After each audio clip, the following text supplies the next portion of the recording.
안녕하세요. 저희는 스토리지이고요. 저는 벌이고 저는 성입니다. 오늘은 저희 스토리 컬렉팅 클럽의 시리즈 캐릭터 아카이브의 6번째 캐릭터 김가람님을 모셨습니다. 안녕하세요. 안녕하세요.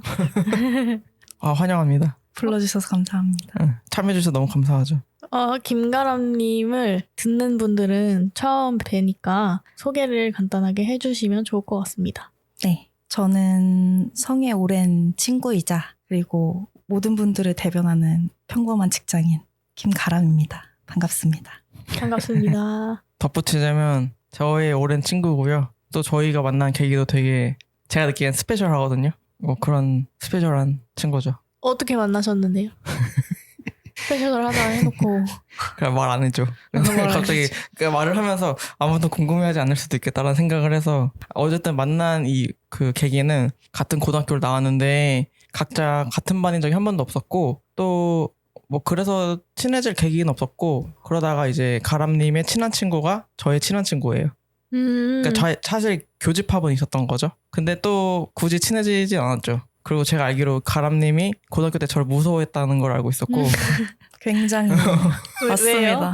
중간에 낀 같이 이제 공통점이 있는 친구가 있었는데 인사를 하려고 해도 이 친구가 약간 도저히 그 틈을 주지 않는 거예요. 같이 이제 뭐 학원 전에 식사도 같이 하고 했는데 철저하게 그 친구만 가운데에 두고 각자 대화를 나누는. 그래서 그때 당시에 저도 그렇게 적극적인 그런 느낌은 아니었어가지고 그냥 이 친구는 이런 친구구나 약간 이런 식으로 지내게 됐죠. 아마 제가 이제 고2 때 고2병 같은 걸 걸려가지고 저 그때 고2 때는 좀 나는 모든 사람들을 왕따시키겠어 라고 하고 다녔어요. 그랬고 하여튼 그러다가 제가 이제 영국 유학을 갈 때쯤에 영화 공부를 하게 됐잖아요. 근데 가람님이 그때 영화 공부를 하고 있었어요.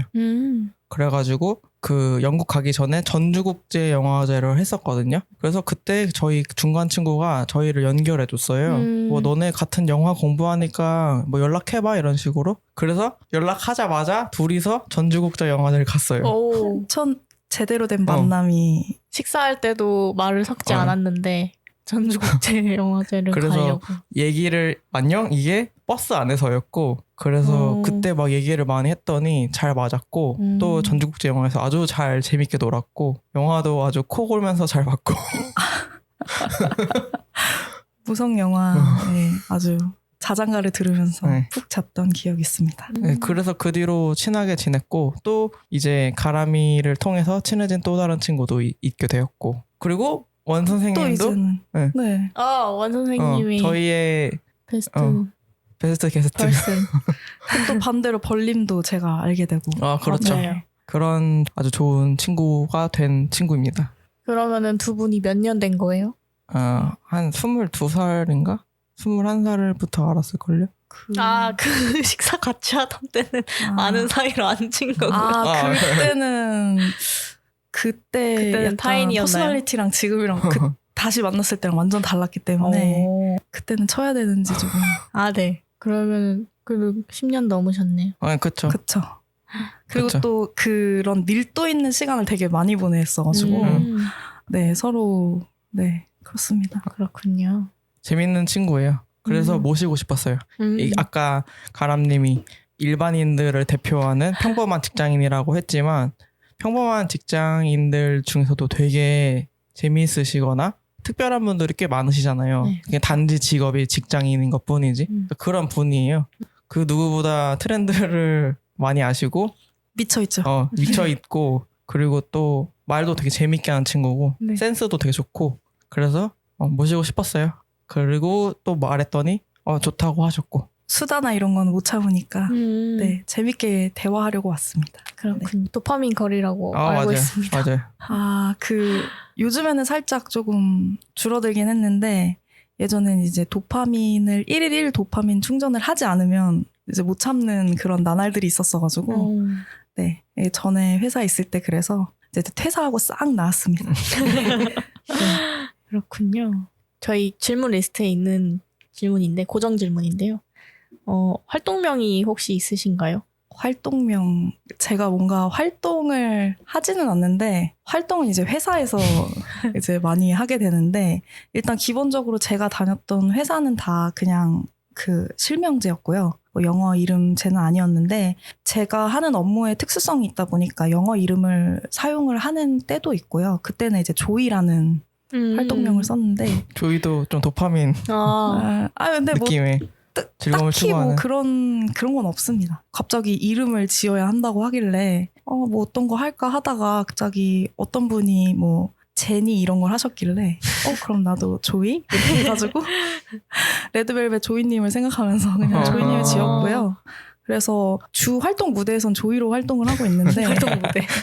근데 개인적으로는 제 방구석에서는 햄미넴으로 활동을 하고 있습니다. 햄미넴이요? 네. 제 햄미넴이라는 것은 할미넴에서 영감을 받았고요. 그래서 에미넴처럼 속사포로 욕을 하는 햄스터, 제 별명 햄스터여가지고 네. 그래서 햄미넴으로 개인적으로는 방구석에서 활동을 하고 있습니다. 그렇군요. 그러면은 어떤 일을 하고 계신지 알려주시겠어요?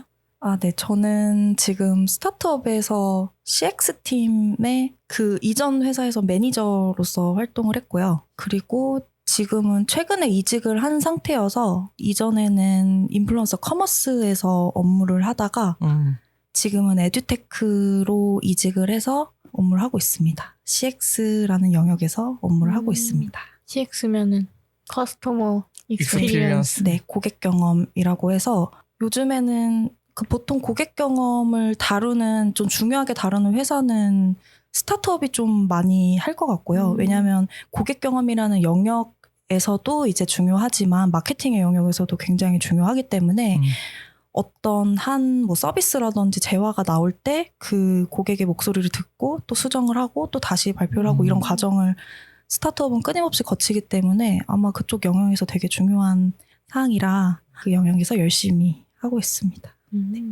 되게 좀 나 CX 업무 하고 있어 라고 하면 저도 설명하기 좀 애매하고 각자 정의하는 뜻이 되게 다를 것 같아요. 근데 제가 생각하는 CX는 어떤 한 사람이 이 브랜드를 알기 시작한 후부터 이탈하기까지 그 전반적인 여정을 모두 담당을 할 수 있기 때문에 그 회사가 어떤 서비스를 제공하는지 어떤 상품을 제공하는지에 따라서 맞는 영역은 굉장히 다를 것 같아요. 회사마다. 지금 제가 느끼는 것도 이전에는 인플루언서 커머스라고 해서 뭐 소위 말하는 공구 인플루언서 통해서 이제 제품을 판매를 하고 이렇게 셀링을 하는데 그때 제가 진행했던 CX 업무랑 지금 에듀테크 어떤 그 무형 서비스를 제공하는 그 영역에서의 CX는 또 다르거든요. 그래서 뭐 제가 정의하는 것도 또 다른 분들은 다르게 생각할 수도 있고 굉장히 여러 가지로 해석될 수 있을 것 같아요. 회사마다 팀 분위기가 좀 다를 것 같아요. 굉장히 많이 다릅니다. 제가 직전에 있었던 회사는 지금 요즘에 그래도 나름 라이징 한다는 K-뷰티 브랜드였는데 거기에서 이제 브랜드사도 갖고 있으면서 이제 그 인플루언서 커머스도 같이 진행을 하는 판매 채널로서 역할을 좀 같이 좀 진행을 했는데 거기서는 좀 더 고객들과 고객이라고 지칭을 하고 굉장히 좀 가깝게 지내게 되거든요.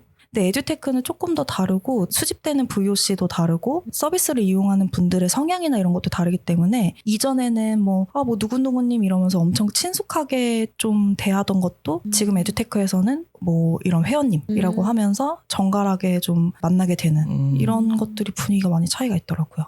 진짜 그러니까 소비자가 완전 다른 타겟이니까 그거를 대하는 말투도 완전 다른 게 많네요. 맞습니다. 톤 앤 매너가 완전히 다릅니다.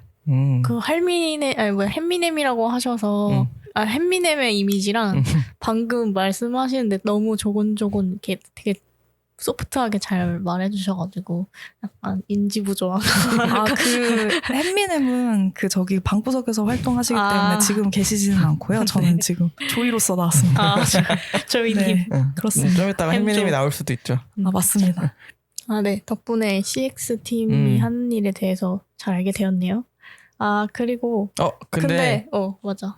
제가 원래 아까 저희가 만나게 된 계기를 말한 것처럼 사실 조이 씨, 가람님은 영화 공부를 하셨었잖아요. 맞아. 그거 물어보고 싶었어요.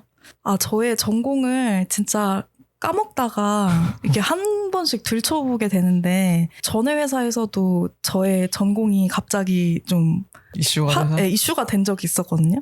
저도 인생에서 좀 까먹고 그런 전공인데 저는 영화 연출을 전공을 하고 공부를 했고요. 사실 제가 원하는 방향은 그 좋은 영화를 가지고 와서 그 소개를 하는 배급의 좀 그런 업무를 했으면 좋겠다라고 그냥 막연히 생각을 하고 공부를 했는데 근데 또 제가 그 입시 준비할 때는 영화 연출을 또 꿈꾸고서 입시를 준비를 했던 건 아니었고요. 저는 원래 방송 연출을 하고 싶었던 사람이었는데 또 그전엔 또 꿈이 하나 더 있기는 했어요. 좀 파고파고 들어가면 뭐 옛날에 유치원 때 대통령 꿈까지 나올까 좀 그렇긴 한데 근데 어쨌든 저는 방송 연출을 꿈꾸고 이제 그 영화 연출, 방송 연출 입시학원을 갔던 거고 거기서 이제 방송 연출을 다루는 학교는 몇 개 없기 때문에 영화과도 같이 봐라 했는데 저 같은 뜨내기가 영화과에 붙어버린 거죠, 덜컥.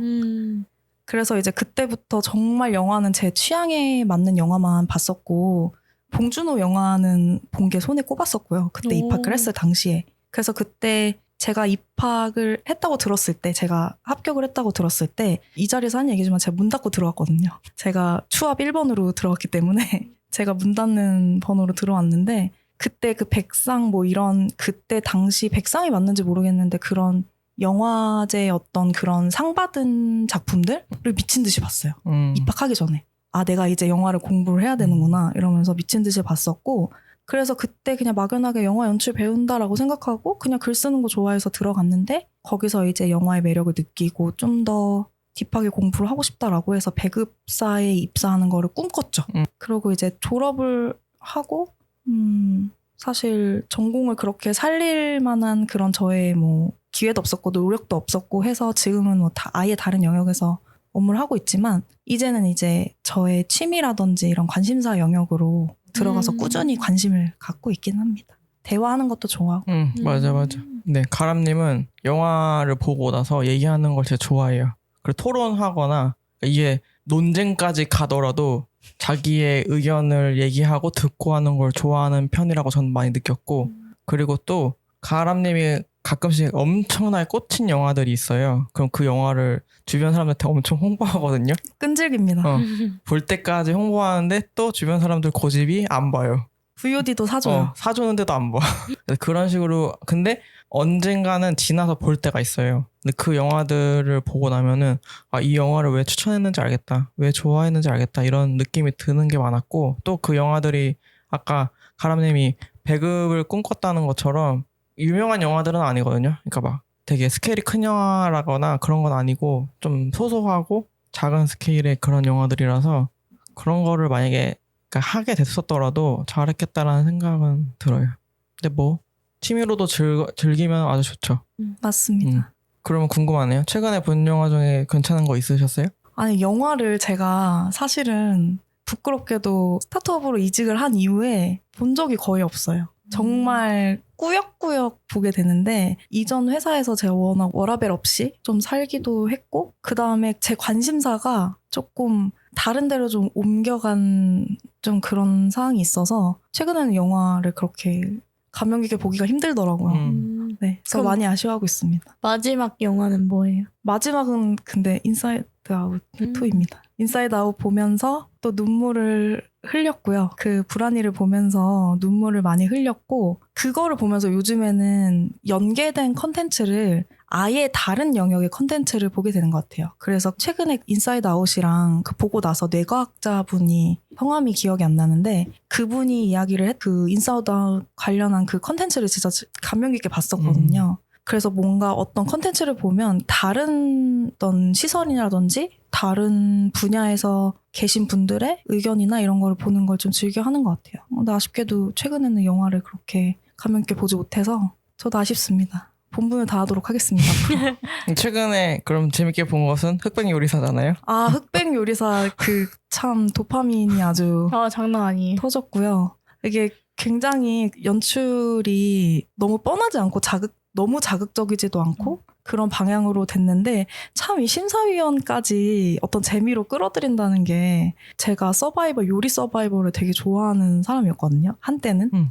그때 당시에 본 거랑 지금 흑백 요리사는 많이 다른 느낌이어서 좋은 것만 거기서 가지고 와서 좀 아쉬웠던 부분을 많이 채워주는 그런 분이지 않을까. 그리고 또 좀 더 얘기하자면 그 프로그램 보기 전에 너무나도 당연히 흑백 요리사 분들한테 되게 좀 이입이 될 줄 알았어요. 감정이입이. 왜냐하면 어쨌든 뭐 흑수저, 백수저 이렇게 갈라서 하기도 하고 그 다음에 흑수저 분들이 이제 치열하게 올라오는 중에 백수저 위에서 이렇게 관전하면서 지켜보잖아요. 그래서 그냥 막연히 생각을 했을 때 흑수저 분들한테 내가 몰입을 하겠다라고 했는데 오히려 반대였어요.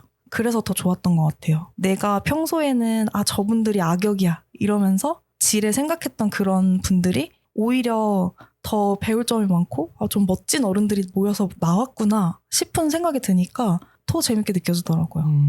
네, 그래서 그분들의 애티튜드 이런 것도 되게 더 많이 보게 되고 흑수저를 무조건 응원하진 않게 되고 이런 것들이 굉장히 흥미롭더라고요. 재밌습니다. 꼭 보십시오. 전 사실 안 봤는데요. 꼭 보십시오. 그 릴스를 하도 보여줘가지고 그냥 잘린 것들을 몇 번 봤고 그리고 이제 벌림도 굉장히 재밌어서 새벽 2시까지 보게 돼버렸다. 꼭 보십시오. 예, 그래서 들었는데 저는 백종원 그분 콘텐츠 유튜브에 여경래 요리사님이 나오신 게 있어가지고 그걸 앞부분 조금 짧게 봤어요. 여경래 셰프님. 여경래 셰프님이 발음이 너무 어렵네요. 되게 진짜 완전 신중의 신이잖아요. 중국계 신중의 신인데 그분이 그런 서바이벌에 나왔다는 것이 되게 이유가 엄청 진짜 좋은 분의 마인드를 갖고 계시더라고요. 그러니까 후배들이 그걸 나로 인해 이제 양성이 되면 좋겠고 또 내가 거기서 애들한테 지면 그게 막 부끄러운 게 아니라 얼마나 재밌겠니? 그런 되게 쿨하고 좋은 마인드를 갖고 계시니까 그런 분들이 욕심내거나 막 더 잘 되려고 나온 그런 게 아니라 나로 인해 좀 화제가 되면은 다른 애들도 알리게 될 수 있고 그런 게 되게 좋다. 그런 분들에 대한 거겠죠? 지금 가람님이 좋은 애티튜드를 느꼈다는 게. 꼭 보세요. 네. 재밌어요. 맞아요. 굉장히 저희가 닮고 싶다. 나이가 들면 그렇게 되고 싶다라는 표본 중에 한 분이신 것 같아요. 되게 그런 건강한 그 경쟁 구도나 이런 것들 생각하고서 이제 해주신 것 같고 서사도 굉장히 뭉클한 서사가 있기 때문에 네, 꼭 보십시오. 예, 보겠습니다. 네, 저는 이제 한 5화인가? 5화까지 본 것 같고요. 근데 거기 나오는 분들이 다 멋있었어요. 그 흑수저 분들 중에서도 되게 젊은 분인데 한식 엄청 잘하고 막 그런 거기서 장사천재. 네, 장사천재. 네. 그분이 진짜 그 먹는 걸 진짜 좋아하는 마음이 막 느껴지고 그래서 막 전국 팔도 돌아다니면서 그런 자기가 먹었던 것 중에 맛있었던 걸 그 자기 가게 레시피로 적용하고 그런 것들을 되게 좋게 봤습니다. 맞아요. 하여튼 그런 분들이 되게 많아요. 그분들 장사천재 그분은 정말 그 을지로가 이제 엄청 핫할 때 그때 진짜 완전 그 보석이라는 음식점이 진짜 유명해졌었거든요. 그러니까 엄청 웨이팅을 해도 뭐 진짜 힘들고 진짜 유명한 사람들이 거길 대관해서 다녀오고 음식은 진짜 막 기깔나게 나오고 그래서 진짜 그랬던 분이라고 생각을 했는데 음식점에 어떤 그런 뭐 유행을 했던 그런 음식점 혹은 뭐 그런 메뉴들 이것만 봐서는 몰랐는데 그분이 나와서 어떤 뭐 스토리를 가지고 음식을 하고 이런 걸 보니까 진짜 너무 대단해 보이더라고요.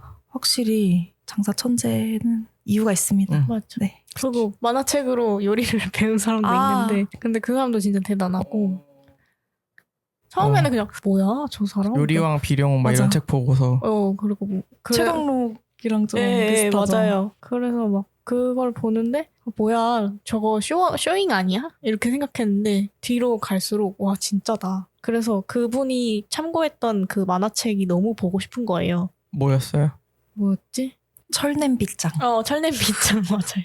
철냄비짱? 네. 그 중식 요리 만화인 것 같은데 그거 막 그 요리 이름이 그거예요. 뭐 3권 몇 페이지.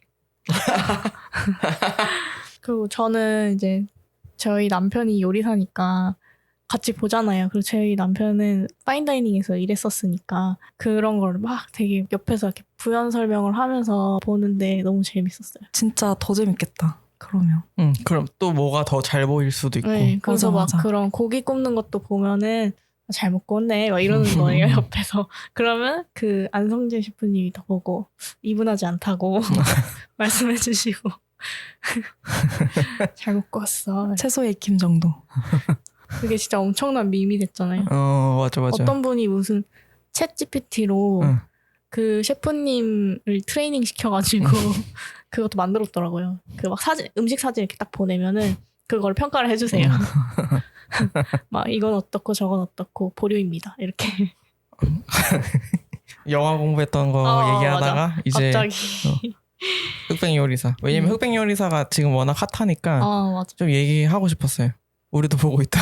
네. 난 사실 안 봤지만 이제 가람님이 꽤 재밌게 본 것 같아가지고 가람님이 트렌드 쫓아가는 걸 되게 좋아하고 미쳐있고 뭐 도파민 엄청 좋아하고 이러잖아요.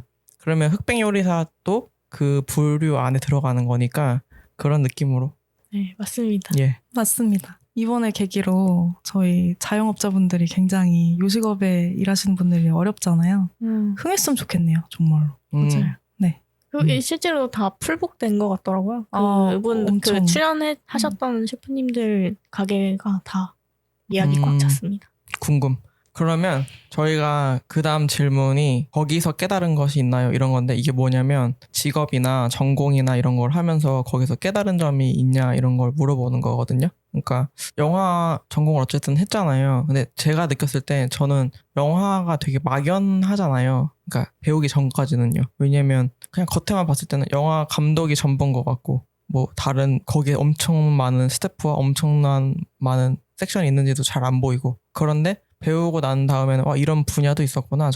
마치 배급 같은 것도요. 그러니까 그런 것들을 저처럼 뭔가 더 느낀 게 있었는지도 좀 궁금하고 혹은 뭐 다른 느낌도 있으셨는지 그래도 지금 일도 하시면서 뭔가 깨달은 게 있으신지 그런 거를 말씀해 주시면 좋을 것 같네요. 저는 그 의도 가지고 생각을 한번 해봤는데 생각을 하다 보니까 그러니까 저도 이제 제 나름대로 저에 대해서 좀 정리한 게 있긴 한데 나머지 두 분도 궁금하더라고요. 일단 저는 개인적으로 깨달은 것이 있냐라고 하면 어쨌든 전공이랑 지금 직업이랑 완전 영역이 다르기 때문에 따로따로 생각을 해볼까 하다가 안 돼요. 이거는 세트로 봐야 될 것 같아서 전반적으로 제가 좀 생각을 해보면 느낀 점은 좀 개인적인 감상이긴 한데 제가 어렸을 때는 살짝 이런 강박이 있었던 것 같아요. 남들과 내가 다른데 그 다른 이유를 찾으면서 그렇게 좀 행동하려고 노력을 많이 했었던 것 같아요. 그래서 내가 꼭 하고 싶은 것들 이런 거 해야 돼. 이쪽으로 난 가야 돼. 이런 식으로 앞으로 그럼 어떻게 가야 되지? 더 새로운 길은 뭐가 있지? 이런 식으로 많이 생각을 했는데 그 생각이 좀 많이 바뀌었어요. 20대 중반 후반 내가 그 대학교 졸업을 하고 과연 내가 어떤 걸 할 것이냐 전공을 살려서 할 것이냐 혹은 그 외의 것을 할 것이냐 많이 고민을 할 때 그때 도움이 됐던 게 뭐 지금 여기저기 사람들한테 되게 많이 말하고 다니는데 현대철학 실존주의의 그런 거를 좀 접하게 되면서 많이 생각이 많이 바뀌었거든요. 스스로 내가 많이 괴롭혔구나, 나 자신을. 그래서 내가 굳이 남들과 다르지 않아도 그냥 내 존재 자체만으로도 나는 다른 사람인데 왜 굳이 그렇게 스스로 좀 힘든 일을 가고 괴롭게 하려고 하지? 라는 생각이 들어서 그 생각을 자연스럽게 그만두니까 내가 지금 할 수 있는 일, 내가 잘하는 일, 내가 진짜로 관심이 있는 일, 새로운 거를 보여주려고 하지 않고 그런 일을 찾게 돼서 제가 자연스럽게 이 CX라는 업무를 하게 된 것 같더라고요. 그래서 전공은 사실 지금 생각하면 제가 만약에 그쪽으로 갔다라고 하면 도파민을 더 찾으면서 1일 10 도파민 찾으면서 굉장히 괴로워했을 것 같다라는 생각을 많이 하게 되고 그래서 이제 나는 그냥 나다운 자체만으로도 특별하고 다른 사람이다 라는 거를 느끼고 지금도 가슴에 새기면서 살고 있죠. 네. 멋있네요. 멋있어요. 모두들 그러합니다. 그건 것 같아요. 아까 뭐 처음에 소개할 때는 수많은 직장인 중에 한 명이다 이런 느낌으로 말을 했지만 또 제가 가람님을 모시고 싶었던 이유 중에 하나가 뭐 직장인이라고 그냥 맨날 뭐 일만 하고 힘들고 그냥 마치 엄청 어디에 섞여도 안 보이는 사람 같은 그런 사람들만 있는 게 아니라 다 한 명씩 특별하고 한 명씩 되게 자기만의 무언가를 갖고 있고 그 중에 이제 가람님은 재미있는 사람이었고 또 뭐 그녀만의 특별한 생각이나 그런 걸 갖고 있는 사람이기 때문에 모시고 싶었다는 거였는데 지금 말이 그 말인 것 같아요. 그냥 일은 그냥 직장인 스타트업 직원 중에 한 명일 뿐이지만 나는 특별하고 그 일도 나에겐 특별하고. 맞아. 근데 그건 궁금한 게 그래도 선택을 하신 거잖아요. 뭔가 고객 경험을 다루는 일을 하고 싶다고 결정을 하신 거잖아요. 그거를 결정하게 된 계기는 어떻게 되셨어요? 처음에는 대학교 다닐 때 파트타임 잡으로 그거를 하고 있었고요. 그냥 전통적인 CS 업무를 하고 있었고, 그래서 이제 방학 동안에 혹은 주말 동안 내가 용돈벌이를 좀 했던 거죠. 한 3년 가까이 그렇게 좀 하다 보니까 졸업을 하고 나서 막연하게 할 게 없는 거예요. 그래서 파트타임 잡을 그때도 하고 있었고, 그래서 그 오픈마켓에서 하루에 5시간 정도 특정한 시간에 그 전화 상담을 하는 그런 업무를 하고 있었는데, 그냥 또 이게 배운 게 도둑질이 또 나오는데, 네, 배운 게 도둑질이라고 너무나도 저한테는 편한 업무였어요. 너무 감사하게도 저는 어떤 분들이 뭔가를 요구를 하거나 원하는 게 있을 때 어떤 거를 원하는지 상대가 모르는 원함의 니즈를 본인이 아는 게 100%라면 그분이 모르는 니즈 120%까지 가끔 제가 해낼 때가 많았어요. 네. 그거는 저에게 있던 제가 잘하는 부분이었죠. 그래서 앞에 제가 말했던 내가 지금 할 수 있는 거, 잘하는 거, 그리고 추가로 플러스 관심이 있으면 내가 계속 해볼 수 있겠다라는 생각이 들어서 그때 이제 그러면은 풀타임 잡을 구해야겠다라고 해서 처음에 들어갔죠. 처음에는 그래서 BPO사로 들어간 거였어요. 그러니까 외주를 받는 이제 고객사는 있고 어떤 브랜드사가 있으면 이런 우리가 고객센터를 이제 외부에서 이렇게 좀 운영을 해주십시오라는 업무를 해서 했었고, 그래서 전통적인 CS 업무를 제가 조금 오랫도록 했고요. 그러고 이제 코로나가 되어서 저의 커리어에 대한 고민을 진짜 많이 했었어요. 왜냐면 저는 커리어에 대한 생각을 그 반반 정도로 생각했거든요. 내 인생의 반반. 그러니까 경제 활동은 커리어로 하되 내 어떤 그런 실현 같은 거는 내가 굳이 직업으로도 하지 않아도 되지. 사람들 만나고 내 취미생활하고 외부 활동하면서 채울 수 있는 거야 라고 생각을 했는데, 코로나 때 그게 다 무너져 버렸잖아요. 그리고 제가 있었던 그 CS 업계에는 이제 그 재택근무라는 것이 굉장히 100% 재택으로 많이 돌려지던 때였거든요. 제가 코로나 하자마자 재택이 들어가서 3년 동안 재택을 한 거예요. 사람과 단절이 되고 내가 일부러 나가거나 혹은 대화를 걸지 않으면 말을 안 해도 돼요. 하루 종일 모니터만 보고 업무만 하고, 그렇기 때문에 이게 과연 내 커리어 방향이 이게 맞는지 생각을 많이 했던 시간이었던 것 같아요. 내 방에 틀어 앉아서 그 모니터 앞에서 일을 하면서 이게 굉장히 맞는 건가? 라는 생각을 많이 했고, 그때 직무 변경이 좀 필요할 것 같다 라고 해서 회사에 요청을 했더니 일단은 내부 전배나 이런 거를 좀 해서 경험을 좀 해보자 해서 했는데, 아예 이 영역보다 새로운 영역을 가야겠다라고 해서 무작정 회사를 나왔죠. 그래서 막 면접을 미친 듯이는 아닌데 그때 보기 시작했죠. 그래서 그때까지 코로나 전까지 제가 다녔던 회사가 제가 20대 중후반 때 처음 들어간 회사를 한 6년 7년 정도 다녔어요. 같은 회사를 다녀서 그 안에서 이제 사람들도 다 알고 다른 팀 지원도 나가고 다 안면을 트고 이러면서 굉장히 활발하게 활동했었는데, 코로나 가니까 나는 그냥 어쨌든 그 안에 있는 팀의 팀원밖에 안 되더라고요. 그래서 이제 다른 풀로 좀 나가봐야겠다 해서 CX로 업무 전환을, 직종 전환을 해봐야겠다라고 해서 좀 간 케이스입니다. 그렇군요. 이게 엔데믹의 순기능이라고 할까요? 전염병이 창궐한 시기에 나의 천직을 찾다. 어떤 커리어의 변화라든지 이런 것들을 준 거죠. 가져다 준 거죠. 가람님은 그럼 저희한테 궁금했던 게, 저희도 깨달은 게 있나 궁금했던 거예요? 맞아요. 네. 어떤 깨달은 게 혹시 전에 말씀 주셨는지 어쩐지 저는 모르지만 제가 생각해 보다가 좀 궁금하더라고요. 나머지 두 분은 어떠신지. 저는 깨달은 거? 어디선가 얘기했을지도 모르겠어요. 저희 1편에서 얘기했던 것 같기도 하고. 근데 저는 어쨌든 박사학위가 있잖아요. 저는 박사학위가 있는데 박사라고 다 척척 박사가 아니다. 그것이 나의 깨달은 점? 그러니까 저는 그렇게 제가 되게 열심히 했다고 생각하지 않거든요. 그러니까 엄청 진짜 박사 같은 분들도 계세요. 근데 박사 같지 않은 박사도 많다. 그것이 깨달은 점. 그 박사 같지 않은 박사가 나다. 그런 거? 아니요, 대단한 거예요, 박사. 근데 오히려 시야가 넓어져서 그런 거 아닌가요?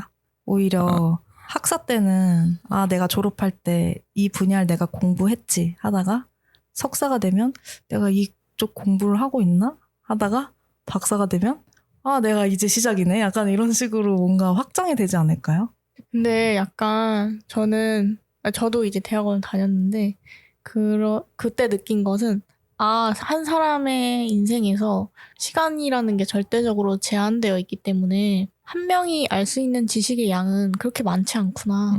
그리고 세상에는 진짜 많은 정보와 지식과 그런 게 다 있구나. 우리가 알 수 있는 거는 일생 동안 진짜 일부분에 지나지 않는구나라는 걸 많이 깨달았던 것 같아요.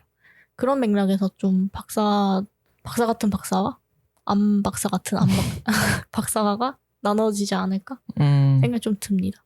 사실 그냥 그 졸업을 위해서 하시는 분들이 가끔씩 있잖아요. 근데 성님은 그 본인은 저렇게 가볍게 얘기를 하시지만 그걸 완수하는 거 자체도 정말 대단한 일이기 때문에 반박사라고 하죠. 제가 아는 최고의 박사입니다. 그건 그러니까 제가 느끼기에는 저도 제 주변에 이제 박사 학위를 공부하고 계시는 분들이 꽤 있었기 때문에 느껴지는 게 있잖아요. 그때 느낀 게 나는 진짜 적당히 한 사람이었구나. 막 되게 많이 파고든다거나 이것에 되게 열정이 있던 사람은 아니었다. 학위를 따고 싶어서 공부를 했던 건 아닌데 근데 학위를 따려고 하는 정도만일 수도 있겠다. 내가 얻은 지식과 그런 것들이 뭐 그런 생각도 들고 반대로 뭐 그런 것도 있죠. 나는 연구자는 아니구나. 그런 것도 깨달았을 수도 있고 또 반대로 뭐 제가 좋아하는 것들을 느끼게 하는 시간이었을 수도 있겠죠. 나는 이런 걸 좋아하는구나. 뭐 나는 이런 거 만드는 걸 좋아하는구나. 뭐 혹은 뭐 그런 거죠. 그런 시간이었던 것 같고 제 대학원 생활이 깨달은 거라면 그런 거고 저는 꼭 모든 걸 전공에 따라서 갈 필요는 없다고 생각하거든요. 그리고 또 그것도 힘든 일이고요. 마치 가람님이 영화 공부를 했지만 CX를 하게 된 것도 완전 다른 분야잖아요. 그러니까 그런 게 전혀 이상하지 않다는 거죠. 그런 사람도 되게 많을 것이고 그러니까 그런 것처럼 근데 또 그 공부가 그래서 하찮았냐? 그건 아니라는 거예요. 그 공부에서도 많은 걸 깨달았을 수 있잖아요. 그냥 적어도 이 공부는 나한테 안 맞는구나를 깨달았을 수도 있고 혹은 거기에 뭐 어떠한 것을 경험해 봤더니 뭐 만약에 그 공부에서 물을 많이 마셔야 돼. 근데 물 마시는 게 생각보다 나한테 되게 잘 맞는 거야. 그럼 나 물 마시는 거 좀 잘 맞네? 그럼 물을 많이 마실 수 있는 데 쪽으로 가야겠다라는 걸 깨달았을 수도 있고 지금 제가 물이 보여서 말한 거였고요. 뭐 그렇죠. 그 안에서 깨달은 것들이 많으면 됐다라고 생각하는 편이고 그래요. 저는 그렇습니다. 저의 깨달은 점은 그런 것이다. 그렇군요. 저는 어떻게 생각해야 될지 잘 모르겠는데 저도 전공을 좀 바꿨고 저는 약간 선행기술에 관심이 많은 사람인 것 같기도 하고 그런 툴 같은 것도 좋아하고 최신 기기 이런 것도 좋아하고 그래서 약간 대학원 갔을 때 AR 쪽을 많이 봤어요. AR이랑 VR. 가상 세계에 미래가 있다 이렇게 생각하면서 근데 이게 점점 시간이 지나면서 세상도 그 분야에 대해서 회의적인 시선을 보내고 근데 그 얼마 전까지만 해도 뭐 작년까지만 해도 저는 거기에 미래가 있다고 생각했는데 시간이 지나다 보니까 점점 저도 퇴색되는 거예요. 저의 열정과 사랑이 달라지고 그리고 제 삶에 있는 컨텐츠들이 좀 달라지면서 뭐 결혼도 하고 이제 강아지도 키우게 되고 거의 이런저런 돈을 벌기 위해서 하는 일이랑 좋아서 하는 일이랑 이렇게 막 계속 제 인생에 있는 시간들이 쪼개지다 보니까 열정이나 사랑 같은 거를 유지하기가 좀 어렵다. 그런 생각을 요즘 하고 있었어요. 그리고 그거를 이제 좀 선택과 집중을 해야 되는데 왜 나는 계속 선택과 집중을 하지 못하는 것인가 이런 생각을 많이 하고 아직 많이 고민이 많은 시기인 것 같아요. 저는 뭔가 딱 이거야 하는 길을 찾은 때는 아니고 그렇습니다. 저는 요즘. 근데 진짜 생활 양식이 예전처럼 뭔가 했을 때 유행을 했을 때 그게 이렇게 딱 진득하게 이렇게 가는 게 아니고 한 달 새에 바뀌고 뭐 보름 새에 바뀌고 이렇게 뭐 얘기를 하잖아요. 최근에 무슨 반도체 세계가 갔다고 하다가 갑자기 다시 일어났다고 하다가 그럼 언제 가고 언제 일어난 거야? 이러면서 아니 내가 모르는 사이에 죽었었대 이러면 약간 이런 거고 뭐 AI에 대해서도 뭐 기대주가 갑자기 떨어지거나 뭐 이런 것들 갑자기 뭐 AI에 대한 기대가 너무 거품인 것 같대 이러다가 다시 또 아니 거품이 아니래 이러면서 너무나도 많이 바뀌니까 그 미래 기술에 대한 어떤 기대나 이런 것들이 좀 피로도도 있고 좀 의문도 생기고 이렇게 되는 것 같아요. 그렇죠. 네. 근데 깨달은 것은 또 내년 이맘때쯤 저한테 물어보면 또 다를 수도 있을 것 같고 다들 그럴 것 그쵸. 같아요. 항상 달라지는 것 같아요. 맞습니다. 그렇죠. 척척 박사. 네. 그리고 잊어버리잖아요. 좀 뭐 예를 들어서 초심을 잃지 말자. 내가 초심 때 이런 생각을 했으니까 이 생각을 항상 갖고 끌고 가자 했는데 제 환경이나 저의 뭐 실력이나 아니면 제 생각이 막 바뀌다 보니까 초심이 사라진다거나 아니면 진짜 잊어버린다거나 그럴 때가 많잖아요. 그러면 그때 시간이 지나서 아차 내가 이런 생각을 하고 있었지라고 한 번 더 생각이 들었다거나 아니면 아 그 생각은 아니었다. 그땐 진짜 뭔 몰랐구나 이런 생각이 들 때도 있고. 그러니까 바뀌는 거는 괜찮죠. 바뀌는 거는 내 생각이 나한테 스트레스 주는 게 아니라면은 바뀌어도 괜찮지 않을까요? 나를 위한 생각들인 건데. 맞아요. 그리고 좀 더 나아가면 그 생각을 내가 그 당시에 기록을 해서 나중에 들춰보는 것도 되게 좋은 방법인 것 같아요. 최근에 서점 가서 어떤 뉴스레터 유명한 편집장이었는데 캐럿인가? 그분이셨는데 기록하는 법에 대한 책을 쓰셨어요. 그래서 여러 가지 방법으로 본인이 어떤 거를 기록하고 있고 그때는 어떤 툴을 쓰고 이런 거를 책으로 엮어서 낸 건데 그냥 제가 잠깐 서가지고 이렇게 후루룩 봤는데 그것에 대해서 뭔가 기록에 대한 거를 다시 좀 생각을 하게 되더라고요. 그래서 뭔가를 중요한 순간을 기록하는 것도 중요하지만 중요한 내 생각을 기록하는 것도 되게 중요하고 그걸 아카이빙해서 전체적으로 돌아보는 것도 되게 중요한 것 같아요. 생각은 당연히 바꿀 수 있고 그걸 내가 어떤 시점에 어떻게 생각하고 어떻게 바뀌었는지 볼 수 있었으면 더 좋겠다 라는 거를 생각을 하고 제가 이제 하고 있는데 기록하고 있어요? 기록은 하고 있죠. 아이고 그래서 얼마 전에 굿노트 이거 결제했거든요. 결제했는데 결제했어요. 네. 결제만? 네, 결제하고 맛있는 거 먹을 때 몇 번 쓰고요. 그 들었죠. 네. 수국게 먹고 일기 일기 썼다고.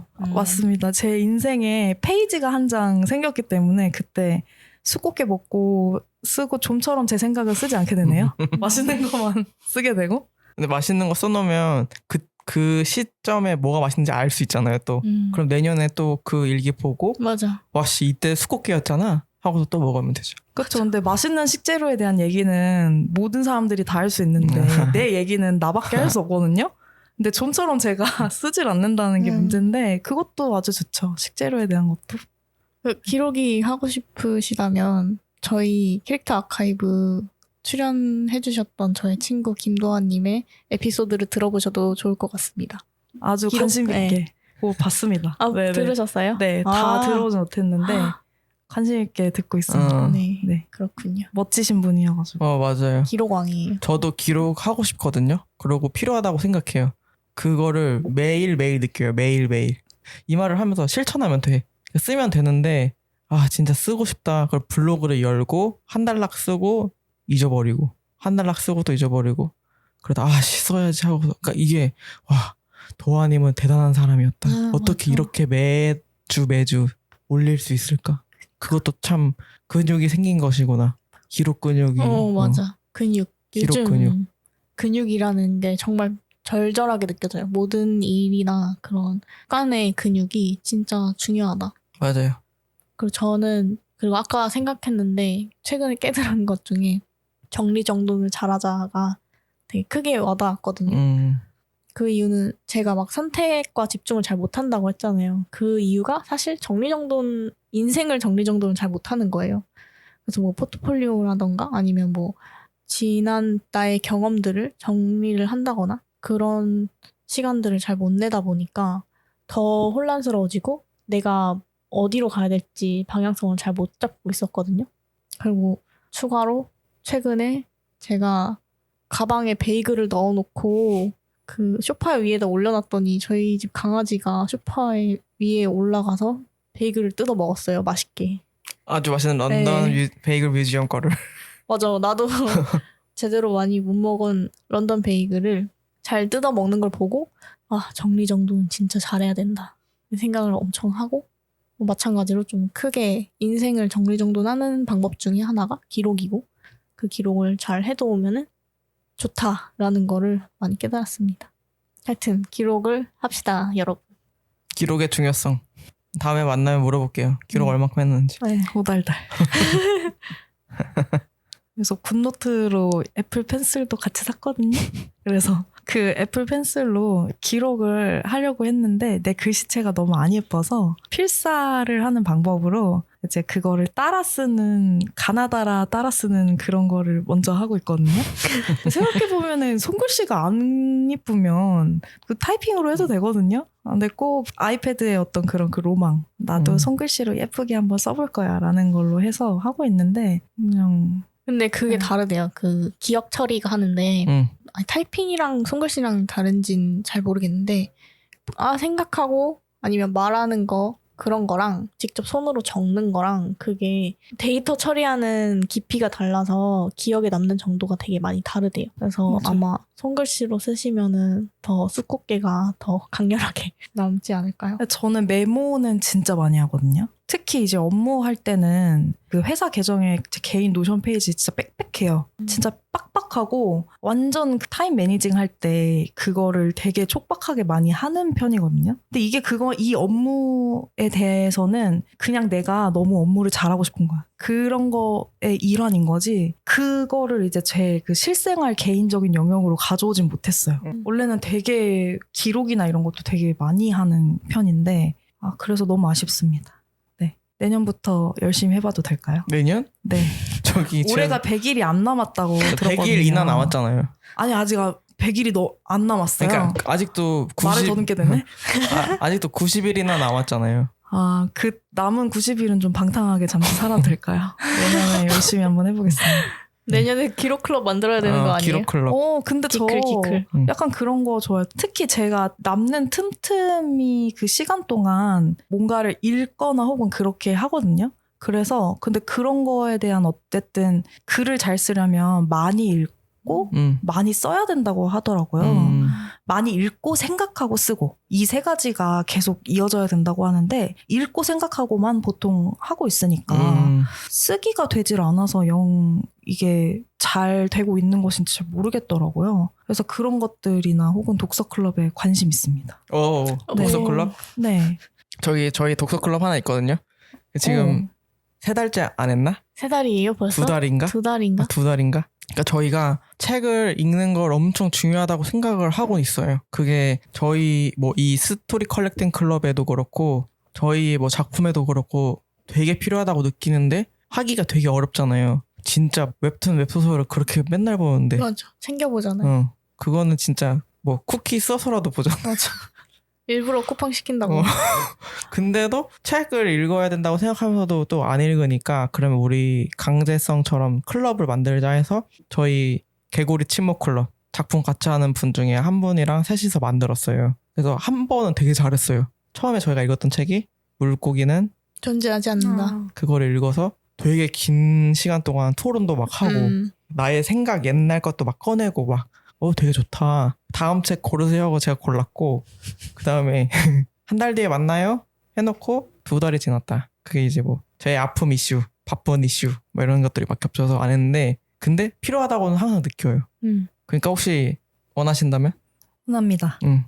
혹시 최근에 새로 시작한 것이 있나요?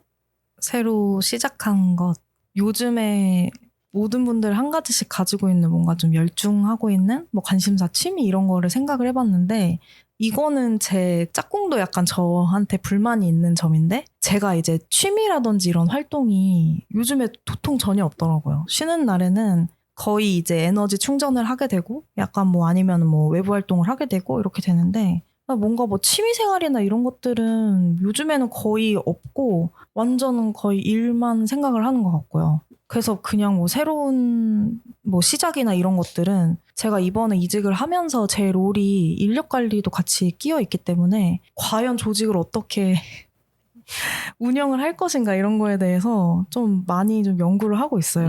그래서 저는 모든 정보를 다 유튜브에서 얻거든요.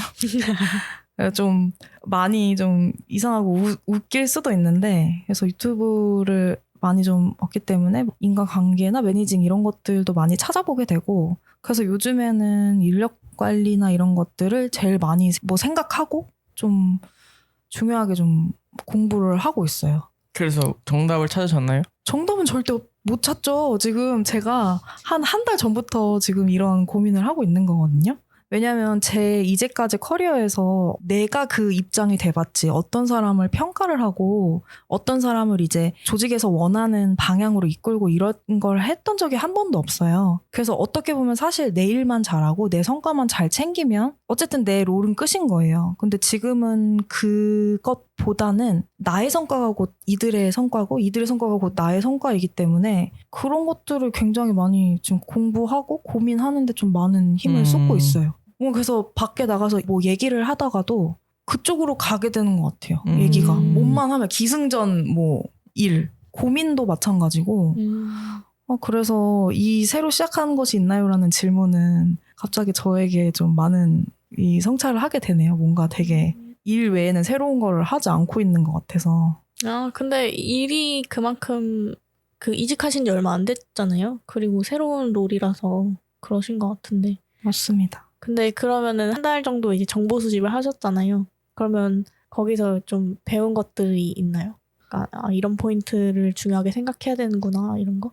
보통 협업 어떻게 보면 그 인력 관리도 그 안에서 조직 안에서 협업을 하는 거잖아요. 그 협업을 잘 이끌어내는 방법을 생각을 하는 건데 제가 이전 회사에서도 약간 그 몇몇의 그런 리더들이나 이런 걸 봤을 때 마이크로 매니징을 하는 그 조직에서 굉장히 아래 있는 그 파트원분들이 되게 힘들어하는 걸 많이 봤어요. 저도 많이 겪었고. 그래서 이제 그런 것을 하지 않고 어떻게 최대한 회사가 원하는 방향으로 그런 성과를 이끌어낼 것이냐라는 게 필요하겠다라는 것을 좀 많이 느꼈고요. 그 한 달 동안 뭐 여러 가지 뭐 리더상에 대한 것도 이렇게 보고 그다음에 그렇다면 나는 어떤 리더상일까 이런 것도 많이 고민을 해봤는데 제 자신 자체가 어떤 해답을 내려주는 그런 명쾌하고 카리스마 있는 리더는 아닐 것 같고요.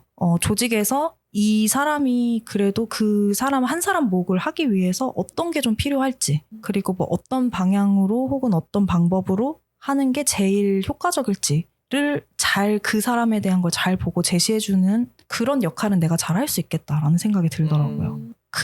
그래서 그 리더상 내가 어떻게 리더를 해야 될지 이런 것도 생각을 하게 되고 또 추가로 뭐 그분들의 성과를 어떻게 이끌어낼 것이냐라고 하면 디렉션은 주되 이게 방향은 제시를 해주되 그 방향까지 가는 방법론은 내가 굳이 터치는 하지 말자를 한번 실험을 해보고 싶었던 거예요. 또 이전 회사에서도 그 안에서 그렇게 해주시는 리더가 있고 혹은 정말 작은 디테일인데도 이것에 대해서 뭐 예를 들어서 평가를 위한 평가를 하시는 그런 분들도 계셨거든요.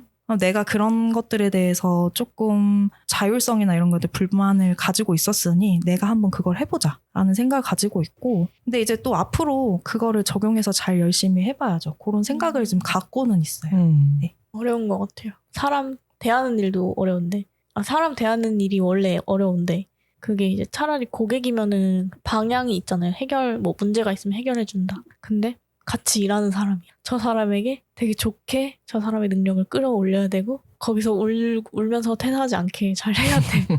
이게 진짜 어려운 것 같아요. 맞아요. 그 인력 하나를 잃는 게 굉장히 요즘에는 더 좀 리스크가 많습니다. 지금 같이 이제 일하고 있는 저희 파트 분들 모두 다 정말 좋으신 분들이거든요. 그런 분들을 모으기 위해서 요즘에는 진짜 치열하게 경쟁을 회사마다 하는 것 같고 좋은 사람들을 그렇게 구하기가 굉장히 어려워서 출혈하면 굉장히 힘든 상황이기 때문에 그렇군요. 어려워요. 어려운 일인 것 같아요. 네. 저는 리더 못할 것 같아요. 리더 진짜 너무 어렵죠. 어려워. 전 마이크로 매니징 진짜 잘해요. 근데 그 마이크로 매니징 하시는 분들이 제가 생각을 해보면 실무를 굉장히 잘하시는 분들이에요. 그러니까 본인이 일을 너무 잘하니까 일의 순서가 보이고 일의 방향이 보이고 제일 빨리 가는 방법론을 아는 사람인 거예요. 그래서 이 팀원한테 어떤 뭐 일을 주어졌을 때 내가 제일 먼저 해야 되는 순서랑 방법을 알아. 근데 그거를 전달을 해주는 거는 이제 고기를 잡아주는 거고 거기까지 한번 해보고 생각을 해보세요라는 건 어쨌든 그거를 잡는 방법을 생각하게끔 해주는 거잖아요. 이제 그게 일 잘하는 거랑 이제 성질 급함과 뭐 이런 좀 그런 콜라보가 뭔가 있다라는 생각이 들어요. 왜냐면은 본인이 하면은 진짜 잘하고 퀄리티도 잘 나올 수 있거든. 그래서 그런 분들은 이유가 다 있다. 일을 잘하시는 분들이다. 않을까라는 생각을 혼자 일해야 돼. 그런 사람. 근데 왜냐면 그 한 사람이 공동 프로젝트를 하듯이 한 3-4명의 분의 일을 할 수 있으니까. 왜냐면은 업무의 어떤 순서라든지 세부적인 거를 잘 보기 때문에 그런 분들인 것 같더라고요. 그렇군요. 네. 다음 질문. 다음 질문. 요즘 꽂힌 것이 있나요? 요즘 꽂힌 것 지금 이거 아니에요? 흑백 요리사. 아니 흑백 요리사 말고 지금 얘기했던 것도 인력 어쨌든 관리. 인력 관리도 지금 꽂힌 거잖아요. 새로 시작한 거는 그랬고요. 제가 이제 전 회사 다닐 때부터 꽂혔던 거는 제가 이제 몰랐던 분야를 좀 관심을 가지고 좀 공부를 해보는 거. 뭐 예를 들어서 저는 아예 경제나 이런 것들은 관심이 없었는데 뭐 지금도 어느 정도 꾸리고 있고 앞으로 이제 저의 이제 짝꿍과 이제 그런 가정을 꾸리고 약간 그런 것들이 있다 보니까 나 혼자 홀혈단신 이렇게 살면 되겠지 하다가 나의 새로운 가족이 생겨버린 거죠. 그래서 이게 뭐 남들 얘기로는 한 15년, 20년 벌어서 나머지 50년을 내가 그걸 가지고 먹고 살아야 한다고 하는데 그러면은 내가 최소한 그 한 30억대 자산가가 되지 않으면 내가 50년을 내가 그 20년 번 걸로 어떻게 먹고 살아 말이 안 되잖아요. 그래서 그것에 대해서 이제 뭐 경제, 뭐 재테크 이런 것들 지금 뭔가 하고 있다는 얘기는 아닌데 그런 거를 이제 공부를 하고 하나둘씩 이제 보는 거죠. 그래서 그런 거 보려면 뭐 파월이 금리를 인하를 한다더라 만다더라 이런 것들 저는 사실 그 금리 인하하고 뭐하고 뭐 그런 관심 없었거든요. 이제 그런 거를 보게 되면서 회사에서 대화를 할 때도 뭐 주식장이 뭐 이렇던데요? 이런 식으로 대화도 할 수 있게 되고, 그런 거를 관심을 가진 지는 한 1-2년 정도 됐는데, 뭔가 점점 더 좀 관심을 더 갖게 되는 것 같아요. 내가 몰랐던 관심 없던 분야. 그래서 뭐 아침마다 약간 뉴스레터 같은 것도 보고요. 그리고 이제 유튜브 같은 것도 30대에 300만 원 벌던 사람이 어떻게 뭐 몇십억대 자산가가 됐는가 뭐 이런 것들 자극적이잖아요. 이런 것들 굉장히 바이블로 생각하고 아침에 열심히 보고 있고요. 나도 이런 거 해봐야지 이러면서 이제 많이 공부를 좀 하고 있습니다. 경제 재테크. 그렇군요. 다음으로 넘어갈까요? 가람님이 좋아하는 것들은 뭐가 있나요? 좋아하는 것들은 제가 그 루틴화된 일은 되게 좋아하거든요. 뭔가 그 리추얼적인 아침 저녁으로 하는 일 약간 이런 것들 되게 좋아하는데 그래서 아까 제가 그 트렌드나 이런 것들 되게 민감하고 잘 안다고 했잖아요. 그거를 제 짜투리 시간에 되게 많이 활용을 하는 편이에요. 그래서 개인적으로 저는 그 유튜브랑 인스타그램을 구독하는 그런 개념으로 보고 있거든요. 그래서 뭐 약간 자연스럽게 유튜브에서 뭐 컨텐츠적으로 뭔가 이제 뭐 개그라든지 이런 것들은 점점 제 유튜브에서 좀 걷어내게 됐어요. 그래서 아침에 뭐 출근하는 길에 보는 순서, 뉴스레터를 몇 개를 보고 그 다음에 내가 보는 그 유튜브나 인스타그램 채널을 이제 이렇게 해서 한 바퀴 돌리고 이렇게 딱 하면 내가 이제쯤 내릴 때 됐구나. 약간 이런 리추얼적인 그런 것들. 그런 거를 굉장히 좋아하고 그런 것들이 하나씩 삐끗하게 되면 되게 하루 기분이 안 좋거든요. 아침에 일어나서 이불을 이렇게 탁탁 털고 뭘 하고 해요. 근데 만약에 그 중에 하나를 못했어요. 까먹고 그냥 내가 정신 나간 채로 이렇게 하다가 했어요. 그러면 다시 돌아가서 그걸 해요. 그것을 해야 오늘 아침에 모든 걸 다 충실히 했다라는 게 되고 그거를 느긋하게 하고 싶어서 아침에 좀 넉넉하게 일어나요. 그런 게 있어요. 그래서 그 회사 도착해서도 일을 급하게 시작하고 싶지 않고 내가 원하는 이런 루틴이나 이런 것들을 하고 싶어서 한 30분 일찍 가거든요.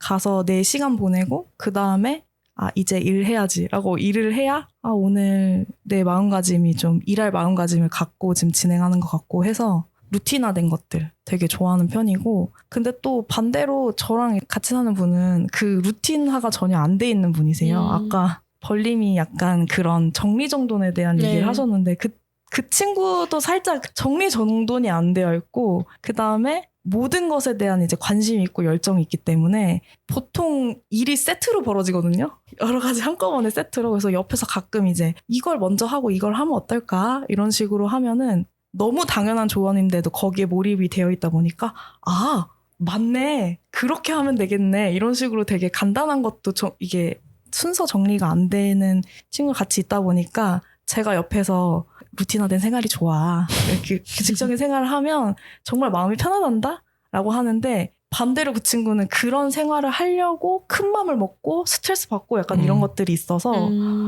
이게 사람이 마음 편한 거는 이 친구는 정말 집중하는 거에 집중해서 그거에 좀 올인을 해서 좀 한동안 생활하다가 또 다시 돌아오고 약간 이런 게 좀 더 편하겠구나. 나랑은 좀 다르겠구나. 이런 걸 많이 좀 느끼죠. 그 전에는 되게 많이 추천을 하고 다녔거든요, 사람들한테. 아무 생각 없이 그냥 일어나서 이런 일을 해봐. 이런 식으로 했는데 요즘에는 그렇게 하지 않습니다. 그 친구를 보고. 그러니까 제안은 할 수 있는 것 같아요. 이런 생활도 있단다? 한번 해보는 것도 추천? 근데 보통 들으면 되게 숨막혀 해요.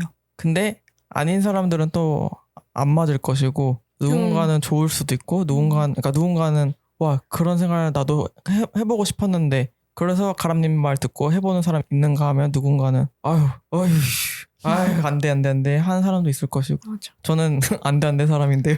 저도 약간 안돼 사람인 것 같은데 저는 이제 가람님과 반대 케이스예요. 제가 정리정돈 못하는 사람이고 저희 남편이 정리정돈 완전 루틴가이예요.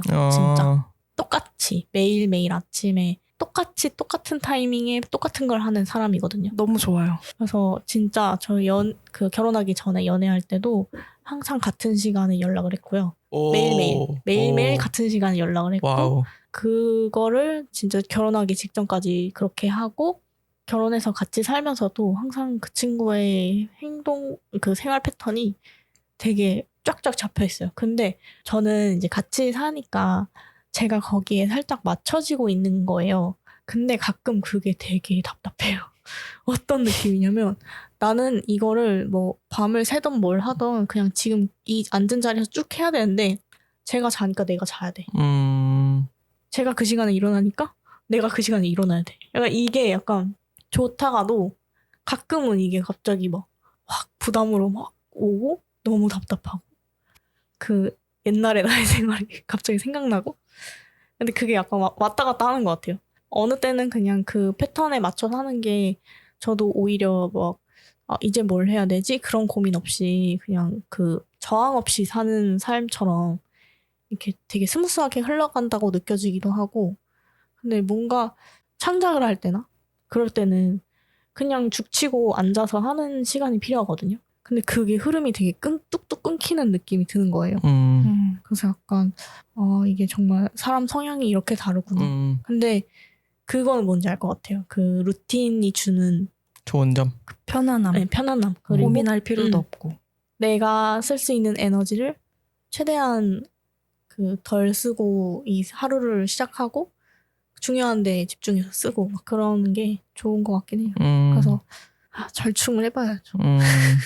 어떤 뭐 예를 들어서 업무에 일주일에 듀가 정해지면 이제 저 같은 경우는 이제 당장 이제 빨리 해야 되는 거면 당장 들춰보거든요. 어떤 건지 한 다음에 내가 지금 할 수 있는 데까지 하고 그래서 뭐 하루에 뭐 1시간, 2시간씩 이거를 뭐 조금씩 해보자 하고 뭐 중간에 한번 허락을 받고 뭐 중간 보고를 하고 뭐 이렇게 하자라는 스타일인데 이제 그 저의 짝꿍은 이거 어떡하지?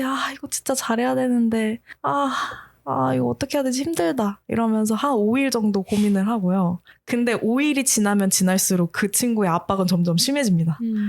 왜냐면은 잘 해야 되고 시간은 지나는데 여러 가지로 많은 생각이 들고 고민을 하거든요. 그러고 한 이틀, 뭐 하루 반 만에 그때 고민하고 힘들었던 그거를 폭발적인 힘을 발휘해서 결과물을 내놓아요. 근데 저 같은 경우는 만약에 일주일에 듀가 있는데 제가 5일 동안 못했다, 이틀밖에 못했다라고 하면 이틀 만에 퀄리티가 나오거든요. 그러니까 저는 제 스스로 제가 어떻게 될지 알아요. 그래서 제가 틈틈이 루틴화해서 하루에 1시간이라도 그걸 보는 건데 또 그 친구는 또 빨리 한다고 해서 그게 또 빨리 더 잘 나오고 그게 그런 게 아니더라고요. 그래서 그런 부분은 굉장히 신기한 부분이더라고요.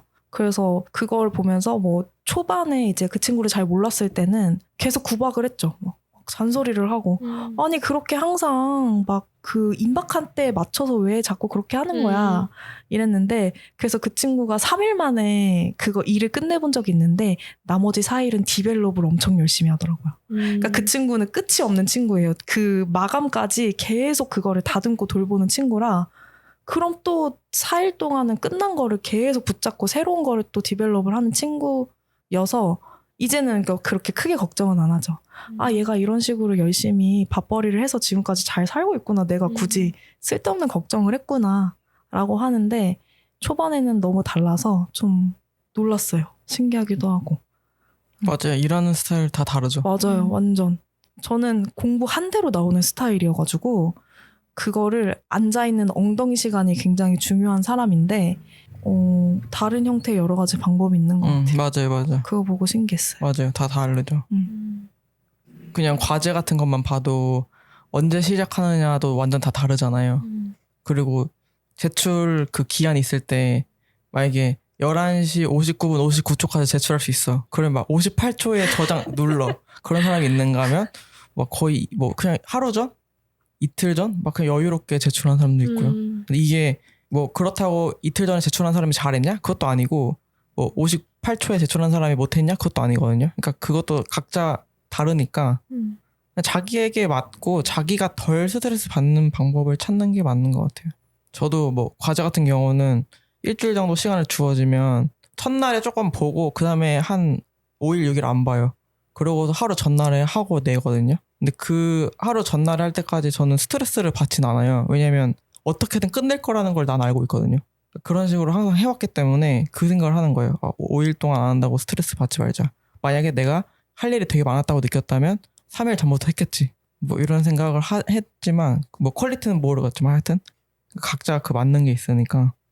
그 좋아하는 것 제가 또 물어보고 싶었던 게 어쨌든 트렌드를 엄청 좋아하잖아요. 트렌드 쫓아가는 거를. 아주. 왜냐면 저는 그 유튜브를 잘 안 보는 편인데 유튜브에 유명한 콘텐츠들이 있잖아요. 그 순간순간 핫한 콘텐츠들. 그거를 가람님한테 항상 들어요. 그러니까 저희가 가끔씩 놀러 가면은 TV를 가람님이 틀어요. 그러면 그 당시에 제일 유행하는 거 그걸 틀어서 보여줘요. 그러면 진짜 오히려 엄청 유행하기 전쯤에 봤던 거고 그래서 그 뒤로 막 릴스로 엄청 뜨는 거예요.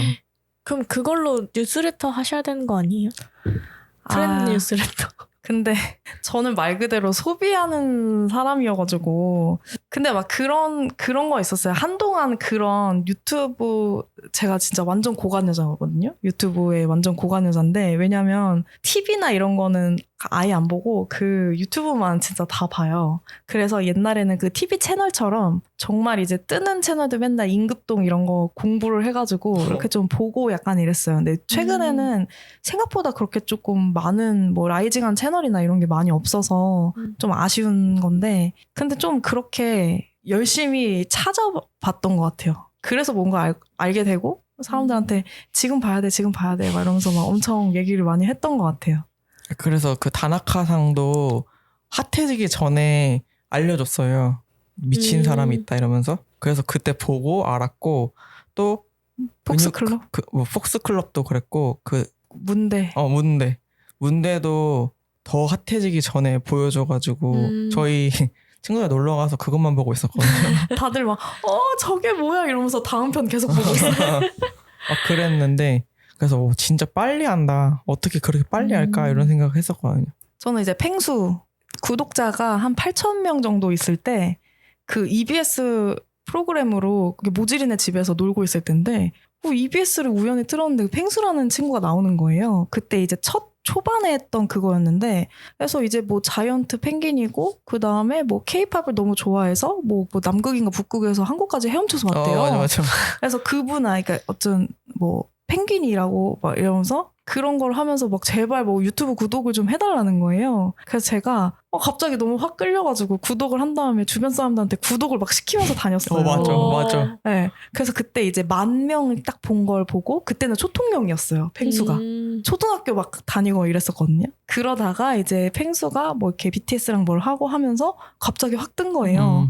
그리고 갑자기 뭐 어른들의 어떤 그런 막 힐링 이런 뭐 멘트나 이런 거를 한다. 뭐 직장 생활 힘들 때 뭐 이렇게 해라 뭐 이런 식으로 얘기를 해서 그게 뭐 그게 밈이 돼서 뜨더라고요. 그래서 제가 눈물 나게 이렇게 좀 홍보를 하고 다녔는데 뭔가 되게 완전 지금은 완전 컸잖아요. 완전 데스타죠. 채널도 크고 그래서 되게 뿌듯하더라고요. 다들 막 아니 이게 도대체 뭐냐고 이 안에 사람은 누구냐 그래서 이 사람이 어딨어 얘는 펭귄인데 이러면서 엄청 제가 화냈거든요. 펭수 엠베서더. 네, 그렇습니다. 너무 뿌듯했죠. 그런 거 보면서. 근데 트렌드를 잘 아는 그거는 쇼츠를 똑똑하게 좀 봐야 돼요. 뭔가 쇼츠를 그냥 이렇게 막 보면은 또 흐름을 파악할 수가 없고요. 한 3가지 패턴으로 저는 보고 있는데 그냥 아예 릴스 버튼을 해서 그거를 좀 어느 정도 한 뭐 15분, 30분 정도 보고 탐색해서 또 봅니다. 탐색에서도 보고 그 다음에 그 저희 피드에 나한테 추천하는 그런 릴스나 이런 것도 뜨잖아요. 거기에 있는 것도 다 보거든요. 그래서 여러 가지 루트로 한 영역당 한 15분 정도, 10분, 15분 정도 보게 되면 거기서 겹칩니다. 계속 나오는 게 겹치고요. 그렇기 때문에 그걸 보면서 지금 이런 뭐 이게 유행이구나. 이런 챌린지가 유행이구나. 이런 뭐 먹거리가 유행이구나. 이런 것들을 알게 되는 거죠. 그래서 그런 거를 보다 보면 제가 굳이 시간을 안 들여도 그 추천 릴스에 그런 것만 딱 맞춰서 보여줘요. 왜냐면 내가 그런 것만 많이 들여다봤으니까. 그래서 지금은 시간이 그렇게 오래 걸리지도 않아요. 하루에 자기 전에 한 30분 정도 릴스만 좀 보게 되면 이번 주 패턴은 이런 거구만 이러면서 그래서 꼭 이제 주변 분들이 가끔 저한테 이제 이런 피드나 이런 거를 요즘 유행이래 라고 DM으로 보는 경우가 있어요. 그럼 제가 이거 한 2주 전에 유행했던 거 약간 이런 식으로 우스갯소리로 이렇게 하면 사람들이 되게 어이없어 하더라고요. 이미 본 거니까. 네, 어이없어 하더라고요. 그래서 트렌드도 저의 약간 자산이라고 생각하고 열심히 공부를 하고 있어요. 네. 저는 가람님을 구독하고 싶어요. 저요? 네. 다 이미 알고 계시니까. 진짜 잘 알아. 저는 가끔 둘러보기를 좀 정리를 해요. 제 알고리즘을 약간 정리를 해요. 왜냐면은 저도 이제 사람이다 보니까 되게 그런 자극적인 것들에 클릭할 때가 있어요. 그러면은 그거를 몇 번 클릭하면 이제 둘러보기 피드가 되게 막 지저분해지더라고요. 막 이상한 금방 것도 반영돼요. 뜨고. 엄청. 그래서 그거를 약간 클렌즈 하기 위해서 일부러 약간 그 동물 사진 더 보고 귀여운 거 더 보고 내가 원하는 바로 약간 조금 이렇게 방향성을 좀 틀어놓고 그러거든요. 그래서 오히려 저는 트렌드 그런 걸 파악하기가 너무 어려운 거예요. 그러니까 제 알고리즘에는 뭔가 하나의 루트로 가람님을 구독하고 싶네요. 또 제가 주변 분들한테 이렇게 좀 뭔가 핫한 뭐 음식이나 이런 핫한 장소나 이런 게 있다라고 하면 엄청 많이 보내거든요. 그러면 그 리스트 중에 한 분으로 제가 선정을 해보겠습니다. 감사합니다. 네. 가끔 그런 거 보다 보면 또 특정인이 생각나는 그런 정보나 막 이런 게 있어요. 맞아요. 그러면 되게 이렇게 좀 보내드리고 하거든요. 그래서 저에게는 오이가 오거든요. 오이가 오세요. 무조건입니다. 저는 오이 극혐러 오실모 회원인데 항상 오이 관련된 피드 뭐 릴스 이런 게 뜨면은 그거를 항상 가람님이 저한테 보내줘요. 평소에 DM 하지도 않는데. 그리고 또 중국에 가서 오이 맛 감자칩을 드셨죠? 로이스 감자칩을 먹었죠. 그거를 또 저에게 굳이 사진을 찍어서 보내주셨고.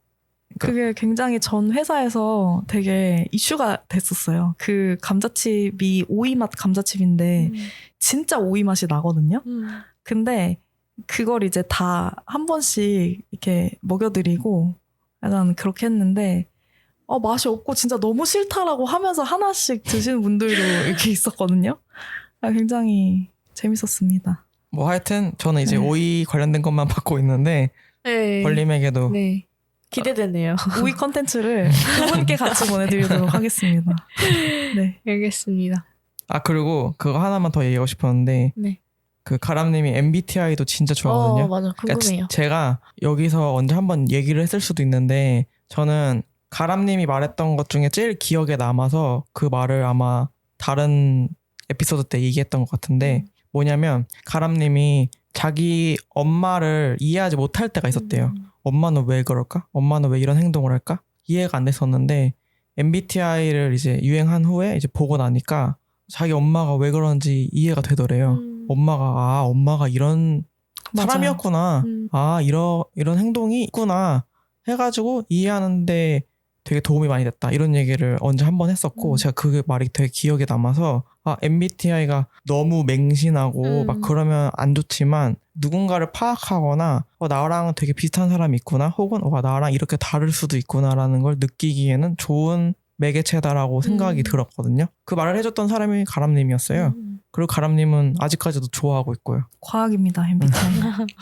정말. 그래서 진짜 맹신이라기보다는 열심히 조금 그 안에 내포되어 있는 의미를 찾아보게 된 계기가 성님이 말했던 그 내용인 것 같아요. 맨날 이제 저는 보통 엄마를 되게 귀찮게 하는 포지션이고 엄마는 아우 쓸데없는 얘기 좀 하지 마. 아우 막 이러면서 맨날 글을 그렇게 하던 포지션이었는데 그래서 제가 옛날에 생각을 해보면 우리 엄마가 나를 사랑하지 않나? 이런 생각도 몇 번 해봤어요.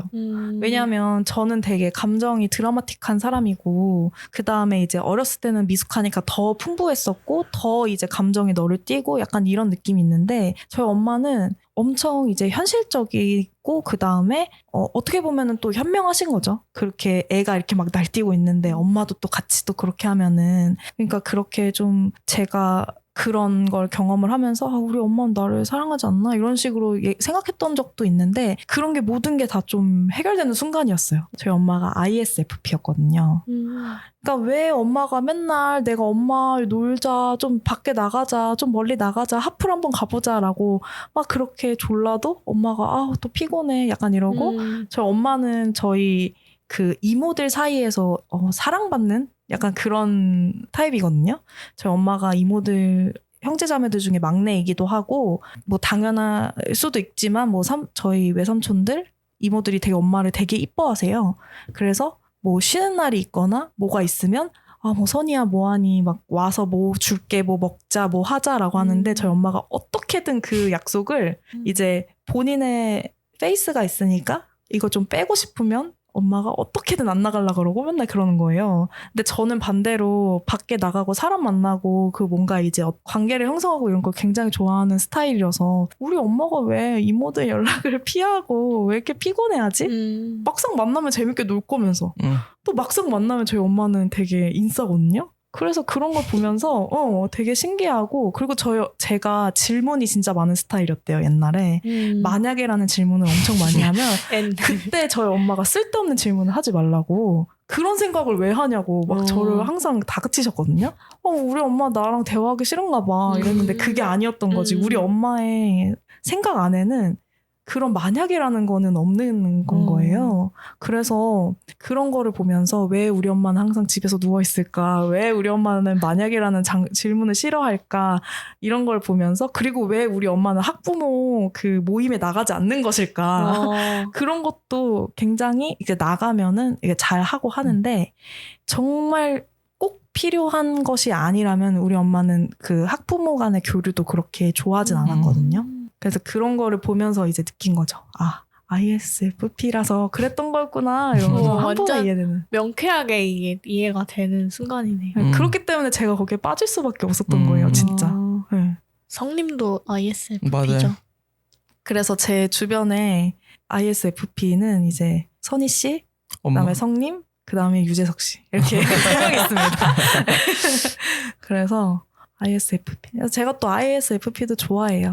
좋아하고. 가람님의 MBTI는 뭐예요? 저는 ENFJ입니다. ENFJ고 제가 또 INFP도 좋아해서 그 보석함이 있어요. 네. 그래서 이제 벌림도 이게 있으시고 굉장히 제가 좋아하고 굉장히 짓궂게 뭔가 하고 싶고 약간 항상 그런데 그래서 전에 회사도 INFP 분이 있으셔가지고 제가 굉장히 좋아하고 많이 놀림도 하고 했거든요. 네, 그리고 저희 집에 있는 분도 INFP여가지고 네, 아주 좋아합니다. INFP. MBTI에 진짜 많이 알아요. 그 왜 새로 만난 분들 보면은 이제 맞춰보고 싶잖아요. 그래서 맞춰보면 근데 생각보다 제 타율이 좋아요. 그래요? 생각보다 타율이 좋아요. 그래서 이게 내가 그 시간을 허투루 쓴 게 아니구나.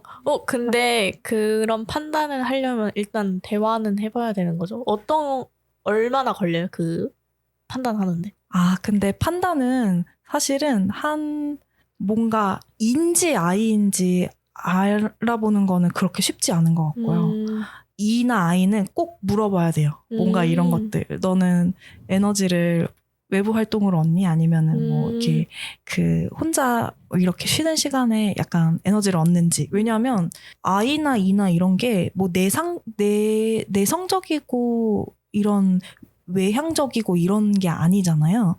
나의 에너지가 안으로 향해 있는지 바깥으로 향해 있는지 그것이기 때문에 이 사람이 뭐 다른 사람들이랑 서스럼 없이 친하게 지낸다고 이분이 꼭 E고 이런 거는 아니더라고요. 그래서 뭐 그런 분은 잘 새로운 사람이랑 친해지되 뺏긴 에너지를 또 각자의 쉬는 시간에 채우기도 하고 혹은 저 같은 경우도 제가 그 ENFJ 하면은 마이웨이라는 것과 그리고 가끔씩 혼자 있어야 됨 이런 특징들이 있거든요. 그런 것들을 보면 저도 이제 되게 초반에는 낯가리고 이런 성격인데 사실은 E인 거죠. 그래서 그런 것만 제외하면은 한 1시간 정도 대화를 해보면 좀 대충 뭐 이렇게 감이 오는 것 같아요. 네. 그래서 뭔가 그래도 물어볼 때 또 확정되는 회심의 질문을 던지는 게 있어요. 예를 들어서 만약의 질문, S인지 N인지 뭐 이런 것들. 그리고 뭐 여행 갔을 때 특정한 이런 환경이 주어졌을 때 어떤 식으로 계획을 하시는지 이런 것들도 물어보고 그 다음에 이제 뭐 우울해서 빵 샀어 이런 거는 너무 쉬운 거니까. 그리고 FT는 생각보다 되게 좀 명확하더라고요. 그래서 이 아이만 아니면 1시간 정도 안에는 대략적으로 그렇습니다. 저는 또 기억에 남는 게 저는 EFP잖아요. ISFP잖아요.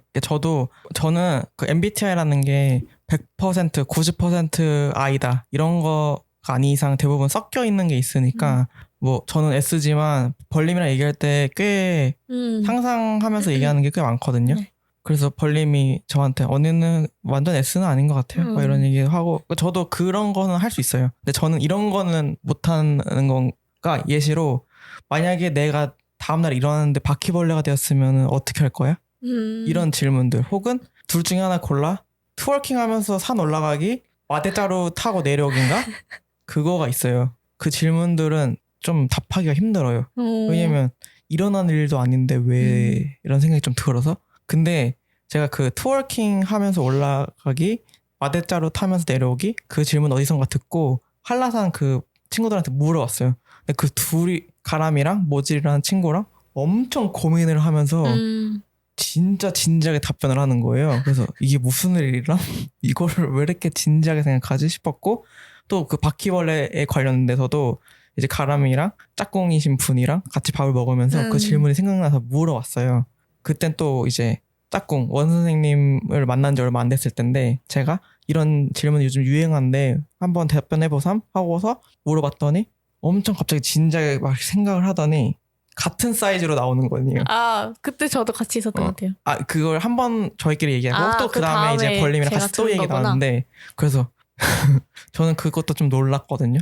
이게 사이즈에 따라 달라질 것이라는 생각을 하는 것도 맞아. 신기했고 그러니까 그런 질문들이 있잖아요. 되게 일어나지 않을 일이지만 상상력을 엄청 일으키는 질문들 그런 거를 되게 잘하시는 좋아하시는 분들이 있는 것 같고 맞아. 애는 그런 질문을 들으면은 그 설정 배경에 대해서 한 번 더 궁금해 하잖아요. 뭐 만약에 산에 트월킹 하면서 올라가 그럼 그 산의 고도는 얼만데?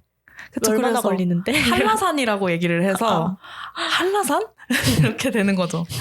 그래서 뭐 한라산에서 트월킹하면서 정상까지 올라가기 대 대관령을 비료포대 타고 내려가기 이러고 했는데 그러니까 모제리와 저는 이제 그 완전 N인 거예요. 그래서 둘이 그러니까 심각하게 생각해도 제 기억으로는 명쾌했어요. 아 당연히 다쿠지. 아니 중력을 타면서 내려와야지 무슨 소리 하는 거야 이러면서 왜냐면 우리는 그거를 이미 그 1분 만에 확 몰입을 해서 확 내가 해야 되는 정답이 나왔어. 왜냐면 몰입을 100% 할 수 있어야 그게 답이 빨리 나오는 거잖아요. 그래서 그냥 그 친구와 저는 항상 그렇게 놀고 살고 있었기 때문에 아주 빠른 시간 내에 몰입을 할 수 있죠.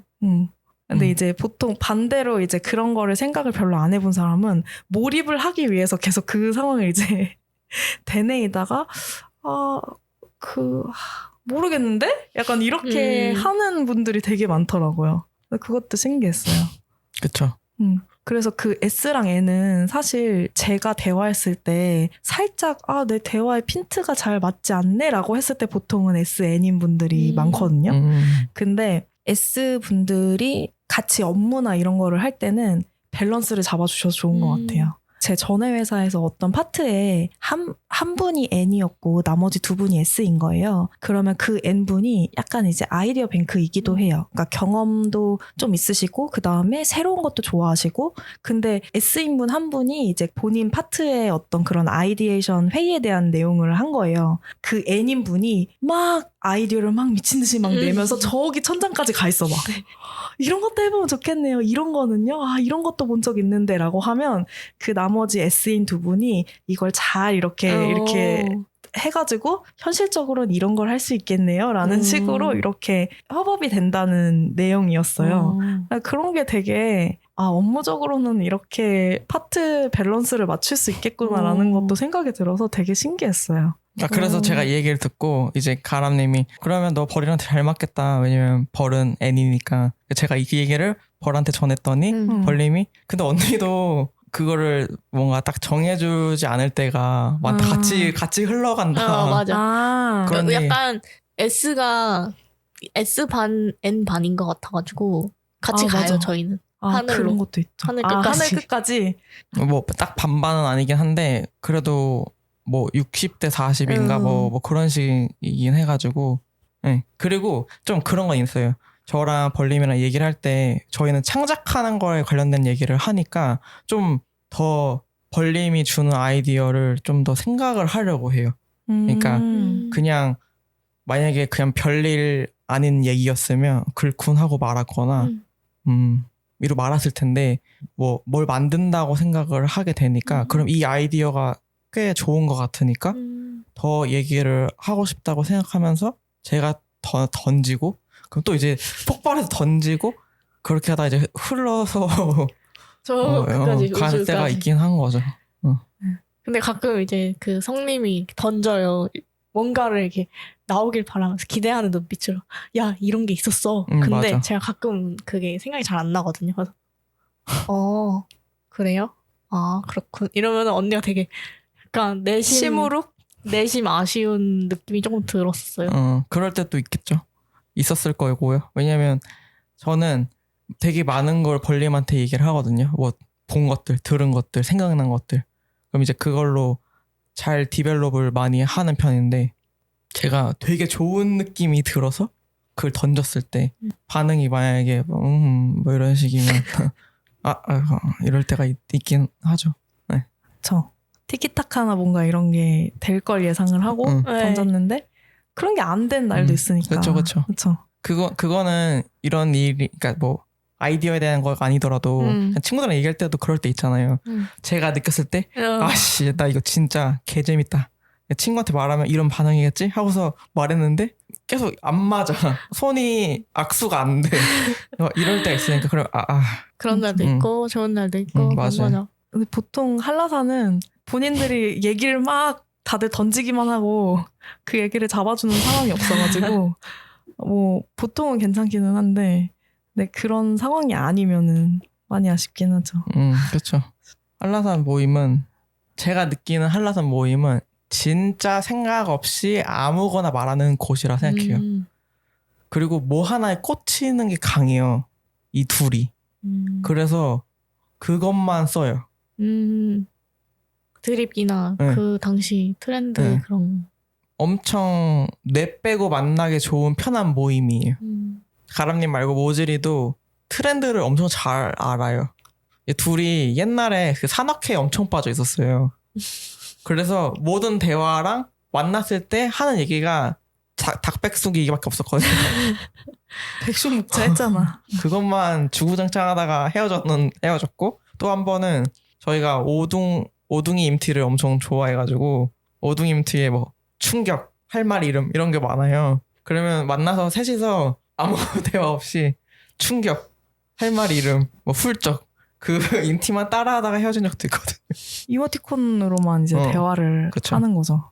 그런 각자 빠져있는 컨텐츠만 막 열변 토하고 헤어질 때도 있는. 네. 재밌는 모임이죠. 네. 어떻게 결성된 거예요? 이것도 제가 가람님을 만난 거랑 비슷한 건데 가람님이랑 모질이랑 같은 대학교고 둘이 친해요.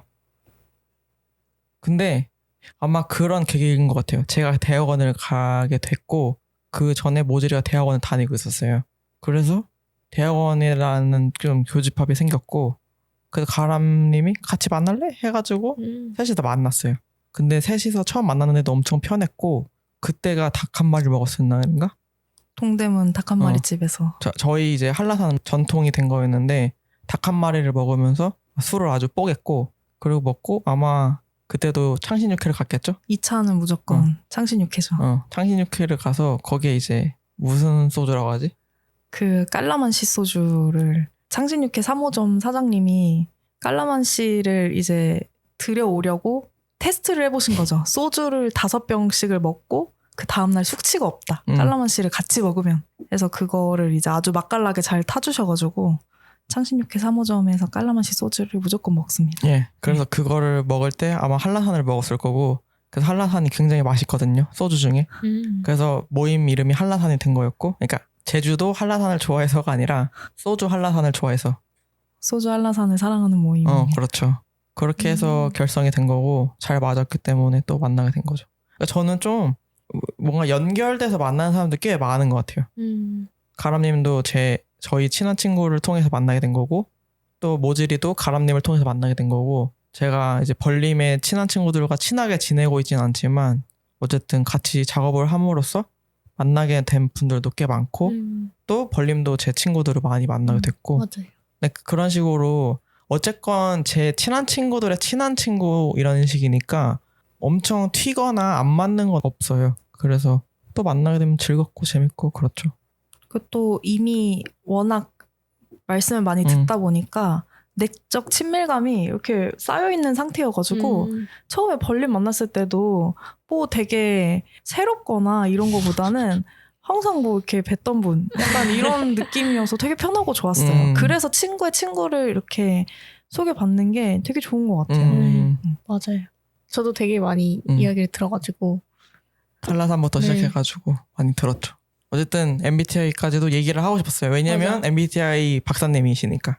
그래서 MBTI 얘기를 듣다가 생각이 든 게 그런 N과 S의 케미를 알고 경험을 하셨잖아요. 그것처럼 인력 관리에서도 MBTI를 접목해서 하실 수 있지 않을까라는 생각이 들었어요. 되게. 그분의 캐릭터를 이해를 할 때 많이 좀 이렇게 도입을 하는 편이거든요. 근데 말씀 주신 거를 듣고 깨달은 게 왜 내가 그쪽으로 아직 응용을 안 해봤지? 약간 이런 생각이 지금 문득 들어가지고 그래서 그분을 이해를 하고 좀 많이 알아갈 때도 쓰고 예를 들어서 어떤 롤에 대한 이런 좀 뭐 분배나 이런 게 필요할 때 그럴 때도 쓰면 진짜 좋을 것 같아요. 그거를 오히려 그분이 잘 맞는 일을 줄 수도 있을 것 같고 혹은 반대되는 업무를 드릴 수도 있을 것 같아요. 왜냐하면 뭐 어쨌든 그분의 커리어도 여러 가지 같이 쌓아가고 만들어 가야 되니까 여러 가지로 쓸 수 있겠네요. 뭐 만약에 팀에서 이제 사람 간의 트러블이 생겼을 때 이해하기가 좋잖아요. 뭐 이 사람이 이러는데 저 사람은 MBTI가 이거라서 이 부분이 부딪히는구나. 그럼 그 부딪히는 부분을 이런 식으로 해결해주면 되겠다. 이런 게 잘 보일 것 같아요. 맞아요.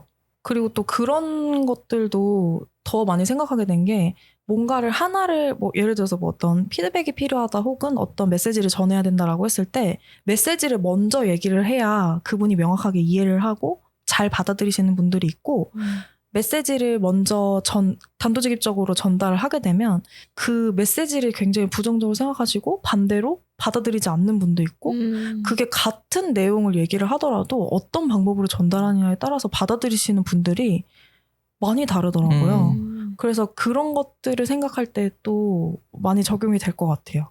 되게 신기했어요. 사람이라는 게 되게 어떤 쇼츠에서 본 거는 사람이 굉장히 좀 그분은 강한 워딩으로 얘기했는데 사람이 굉장히 어리석은 부분이 많다. 그러면서 이제 얘기를 했던 게 어떤 한 가지 실험을 했는데 뭐 예를 들어서 뭐 제가 디테일한 거는 기억이 안 나는데 각 어떤 그룹별로 초콜릿을 뭐 예를 들어서 10개씩을 준 거예요. 근데 한 조직은 10개를 아무 말도 안 하고 그냥 다 주고 한 그룹은 마지막 10개 채에 이게 마지막 초콜릿입니다. 라고 하면서 줬다는 거죠. 근데 사실 그 각 그룹에 제공됐던 10개의 초콜릿은 똑같은 초콜릿이래요. 근데 그 두 그룹한테 어떤 초콜릿이 제일 맛있었냐라고 물어봤을 때 첫 번째 그룹은 그냥 아무 말도 없이 계속 줬을 때 각기 다 다른 초콜릿이 맛있다라고 얘기를 한 거죠. 근데 두 번째 그룹은 마지막입니다라고 얘기했던 그 초콜릿이 제일 맛있었대요. 그래서 사실은 어떻게 보면 그냥 명확하게 이해를 하면 아무런 정보가 없어서 맛의 정보로 그 정보를 얻어야 되고 그게 제일 정확한 정보이잖아요. 근데 사람은 어떤 패턴이라든지 그런 환경이 주어졌을 때 굉장히 왜곡되거나 어리석은 판단을 하거나 그런 때가 많다는 거죠. 그런 쇼츠를 보고서 좀 많은 생각을 했어요. 뭐 제가 지금 겪은 거랑 그다음에 그런 것들 합쳐서. 그래서 제가 생각한 거는 이게 어떤 사람한테 그 사람한테 좋은 메시지나 좋은 방향이더라도 내가 그 사람이 실제로 선택한 것처럼 이렇게 슬그머니 제안을 하는 것처럼 그런 행동도 필요하겠구나 라는 생각을 좀 많이 해봤던 것 같아요. 그래서 NS의 응용은 좀 더 무궁무진할 것 같습니다. 공부할 영역이 더 생겼네요. 너무 좋네요. 그 뭐지? 말씀하시는 예시 들으면서 생각난 책이 있었는데 생각에 관한 생각인가? 그 예전에 아마 맞는 듯. 생각에 관한 생각이라는 책이 있는데요. 이게 그런 심리 실험, 그 행동 경제학에 대해서 나왔던 책이어가지고 아무튼 보시면은 재밌을 것 같습니다. 네. 아주 좋습니다. 그리고 책 추천. 아까 갑자기 저희가 한라산 얘기하면서 그 저희 지금 없는 친구를 계속 모질이라고 말했잖아요. 그래서 네. 이 사람들은 도대체 모질이가 누구며 왜 모질이라고 하지 싶었는데 모질이는 어쨌든 그 친구의 별명이에요. 저희가 모질이라고 불렸고 제가 만나기 전부터 모질이었어요. 왜 모질이가 됐을까? 그거는 이제 가람이가 지어줬나? 맞아요. 그 친구가 제 동기인데요. 저보다 1살 어린 친구인데도 굉장히 똑부러지고 자기 앞가름을 잘하는, 저보다 훨씬 잘하는 그 친구였는데 그 친구를 계속 관찰을 하고 좀 친해지다 보니까 굉장히 허당인 부분이 있는 거예요. 그래서 그냥 우스갯소리로 얘기를 한 거였어요. 왜냐하면 워낙 완벽주의자이고 되게 좀 뭐 잘하는 친구이기 때문에 그거를 그냥 반어법으로 으이그 모질이 이러면서 되게 놀리고 약간 그렇게 좀 대했던 건데 그 친구랑 친해지고 이제 그 친구 본가에 가가지고 어머님이랑 또 친해진 계기가 됐는데 그 어머님이 굉장히 좋아하시더라고요. 그 별명을. 너 얘 진짜 모질한 거 어떻게 알았냐면서. 근데 제 생각에는 그게 약간 그 친구한테 애정 표현인 것 같아요. 왜냐하면 밖에서 보면 진짜로 일도 깔끔하게 잘하고 그 본인의 생활이나 이런 것도 되게 똑똑하게 잘 하는 친구인데 가까운 사람한테는 되게 좀 허물없이 그렇게 좀 그런 면을 보여주거든요. 그래서 어떻게 보면은 그 친구도 우리가 편하고 우리도 그 친구를 좋아한다는 애정 표현인 거죠. 모질이라는 게. 그래서 그 친구는 모질이라는 별명을 잘 받아들입니다. 네. 그 별명에 뭐 스트레스를 받는다거나 싫어하지 않고 되게 잘 받아들여요. 괴롭힘이 아니다. 그쵸. 하여튼 갑자기 얘기하고 싶었고요. 그럼 다음 질문은 최근에 듣거나 본 것 중 기억에 남는 스토리가 있나요? 이거 저 그래서 미리 준비해 왔습니다. 제가 최근에 봤던 스토리는 언커버너 스모킹건이라는 그 AI가 나오는 게임이 있는데 추리 게임이거든요. 제가 게임을 못하는데 이제 로망은 있어요. 잘 하지 못하지만 로망이 있어서 겜방을 자주 보는데 최근에는 제 눈길을 사로잡는 게임이 별로 없었는데 그 언커버더 스모킹건이 되게 AI랑 같이 하는 추리 게임이어서 되게 재밌더라고요. 그리고 좀 스토리가 탁월한 게 뭐냐면 전체 스토리 라인이 있거든요. 그러고 그 전체 스토리 라인이 있고 그 안에 사건이 짤막짤막하게 주어지면서 전체 스토리 라인을 천천히 알아가는 느낌인데 저도 끝까지 보지는 못했는데 그 안에서 그 추리를 이어나가려면 AI의 언어로 그거를 질문을 계속하면서 단서를 찾아야 되는 거예요. 근데 그 단서를 하나 찾아야 그 다음 걸로 넘어가고 이렇게 진행을 하거든요. 단서랑 그 다음에 AI를 추궁해서 스토리를 이어나가는 건 세트인 거죠. 뭔가 그런 게 요즘에 대학생들의 어떤 덕목 중에 제일 중요한 거는 그 챗 GPT를 얼마나 질문을 잘하느냐인 거잖아요. 어쨌든 그런 시류도 많이 반영이 되어 있고 스토리 자체도 재밌어서 그런 유저들이 오히려 보통은 이제 양방향으로 해서 유저가 만들어가는 스토리인 건데 그게 아니고 이거는 완전 뒤집은 거죠. 게임 굉장히 재밌더라고요. 그 스토리. 그리고 AI 안드로이드가 지배된 일부 많이 편입된 세상에서 어떤 강력 범죄가 이루어질까? 이런 것도 되게 좀 흥미로운 스토리여서 기억에 남는 것을 하였습니다. 그거 침착맨 걸로만 봤어요? 아, 그쵸. 아직. 왜냐면 침착맨 것도 지금 다 못 보고 지금 한 2, 3주 정도 그걸 보지 못하였는데 추천받은 그런 스트리머가 몇 명 있어가지고 그걸로도 또 추가로 볼 생각입니다. 네. 게임 외에 더 재밌는 게임 있으면 추천해주세요. 최근에는 게임한 게 하나도 없네요. 네. 저 지금 기대하는 게임 하나 있긴 하거든요. 그 인조이라고. 그때 말했던 번 거예요. 얘기했죠. 네. 크래프톤에서 나오는 한국형 심즈. 인생 체험 시뮬레이션? 뭐 이런 식으로 뭐 얘기를 하더라고요. 아주 기대를 하고 있는데. 그래서 그렇습니다. 전 최근에 한 게임이라고 하면 5월에 한 건데 그 벌림이 좋아하는 데이브 더 다이버. 데이브 더 다이버를 했었어요. 엄청 재밌더라고요. 그래서 단기간 안에 빨리 끝냈고 그거 한국에서 만든 거잖아요. 넥슨 산하인가? 되게 잘 만들었더라고요. 재밌고 잘 했고 그래서 엄청 열심히 했고 예. 우리 그것도 했잖아요. 저스트 댄스. 맞다. 저희 저스트 댄스. 진짜 걸그룹 하나 결성해가지고. 네. 근데 걸그룹의 그 메인 댄서가 저기 짝꿍이셨잖아요. 그쵸. 아주 센터였죠. 그를 이길 수 없던데요. 네, 그쵸. 역시 댄동 출신은 달라. 댄동의 치어리딩 출신. 네. 맞아요. 저스트 댄스 진짜 재밌었죠. 저는 굉장히 재밌습니다. 그때 진짜 많이 웃었는데. 맞아. 모두 다. 나중에는 말도 안 하고 계속 춤만 췄어요. 진짜 걸그룹이 빙의된 것처럼 마치 내가 연습생. 격한 숨소리만 들리고. 이거를 잘해야만 내가 걸그룹이 될 수 있다. 이런 느낌으로 맞아. 엄청 열심히 했죠. 마라탕을 먹고 요화정을 먹고 그랬죠. 또 하고 싶네요. 네. 언커버 더 스모킹 건. 재밌겠다. 스팀에만 있는 게임이에요? 그런 것 같죠? 그것도 무슨 크래프톤 자회사 에서 만든 거래요? 그런 모르겠습니다. 팩트 체크는 안 해봐가지고. 그래서 그 데이브 더 다이버도 그렇고 그런 게임이 좀 많이 나왔으면 좋겠어요. 맞아. 네. 24,000원이네요. 많이 비싸지 않아요? 좋은 가격이네요. 네. 한번 해보고 싶네요. 네. 진짜 크래프톤. 크래프톤 산하 스튜디오에서 만든 거래요. 저는 외국 회사에서 만든 줄 알았는데. 저는 그 웃겼던 게 여기서 침착맨이 로봇이랑 대화할 때 전남 방언 쓰고 뭐 끝에다가 뭘 붙여서 말해 이런 식으로 시키거든요. 그런 재미가 있는 것 같아요. 원래는 게임이라고 하면은 다 이미 시나리오나 그런 게 정해져 있으니까 내가 바꿀 수 있는 게 많이 없는데, 그리고 만약에 말투라는 것도 이제 그냥 진지2 이런 것 뿐인데 얘네들은 그 실시간마다 이제 반영을 하니까 만약에 경상도 뭐 옛날 50년대 말투로 해 그러면 그냥 그 말투로 해주니까 그런 게 좀 재밌는 부분인 듯 합니다. 예. 그리고 다음 질문. 올해 계획이 있으신가요? 남은 아까 방탕하게 산다고 했잖아요.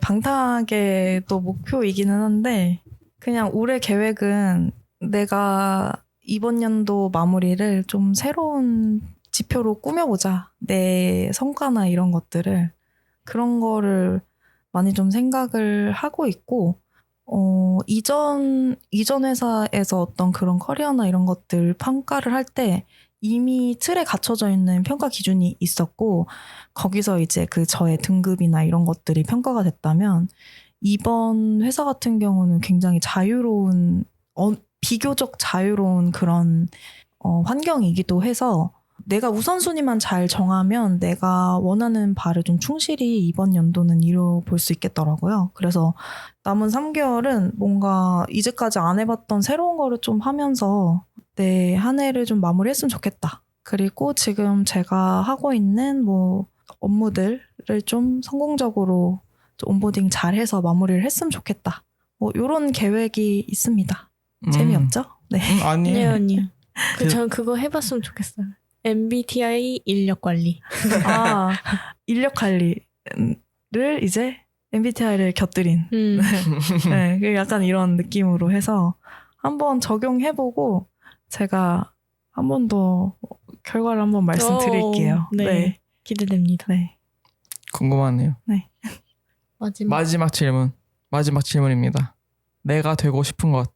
아, 이 마지막 질문 진짜 어려웠는데 내가 궁극적으로 되고 싶은 건 무엇이냐라는 거는 과거랑 현재랑 미래까지 전반적으로 아우르는 그런 질문인 것 같아서 좀 어려웠어요. 근데 결국에는 정말 생각하다 단순해진 것 같아요. 그냥 저는 한번 숨을 좀 들이쉬고 좀 생각의 여유를 가질 수 있고 그냥 따뜻한 사람이 되고 싶어요. 그냥 간단하게 좀 생각되는 그런 결론이 그냥 간단하게 나올 수밖에 없었던 것 같아요. 지금 내가 과거에 어떻게 살았고 지금 어떻게 살고 앞으로 어떻게 살아가고 싶냐. 그래서 궁극적으로 뭐가 되고 싶냐라고 했을 때 그냥 저는 웃음이나 농담 하나 잃지 않는 그냥 따뜻한 사람이 되고 싶어요. 그래서 앞으로 그렇게 늙는 게 목표고 제 짝꿍과 같이 늙어도 그렇게 한마디 농담하면서 좀 따뜻한 분위기에 같이 늙어가는 그런 사람이 되고 싶고 그 안에 저의 뭐 커리어나 뭐 내 경제나 이런 재테크나 이런 것도 다 들어가는 거기 때문에 전반적으로는 그런 사람이 되고 싶습니다. 저는 알게 된 지 꽤 오래됐잖아요.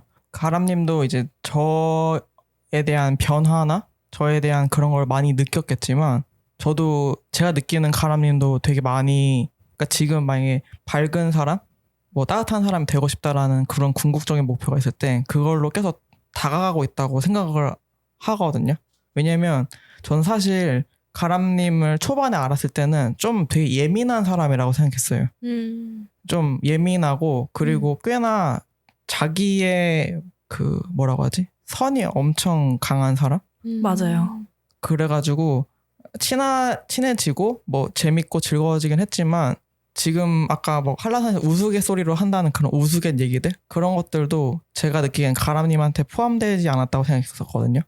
그랬었는데 점점 더 좀 여유로 있는 사람이 되고 있는 것 같아요.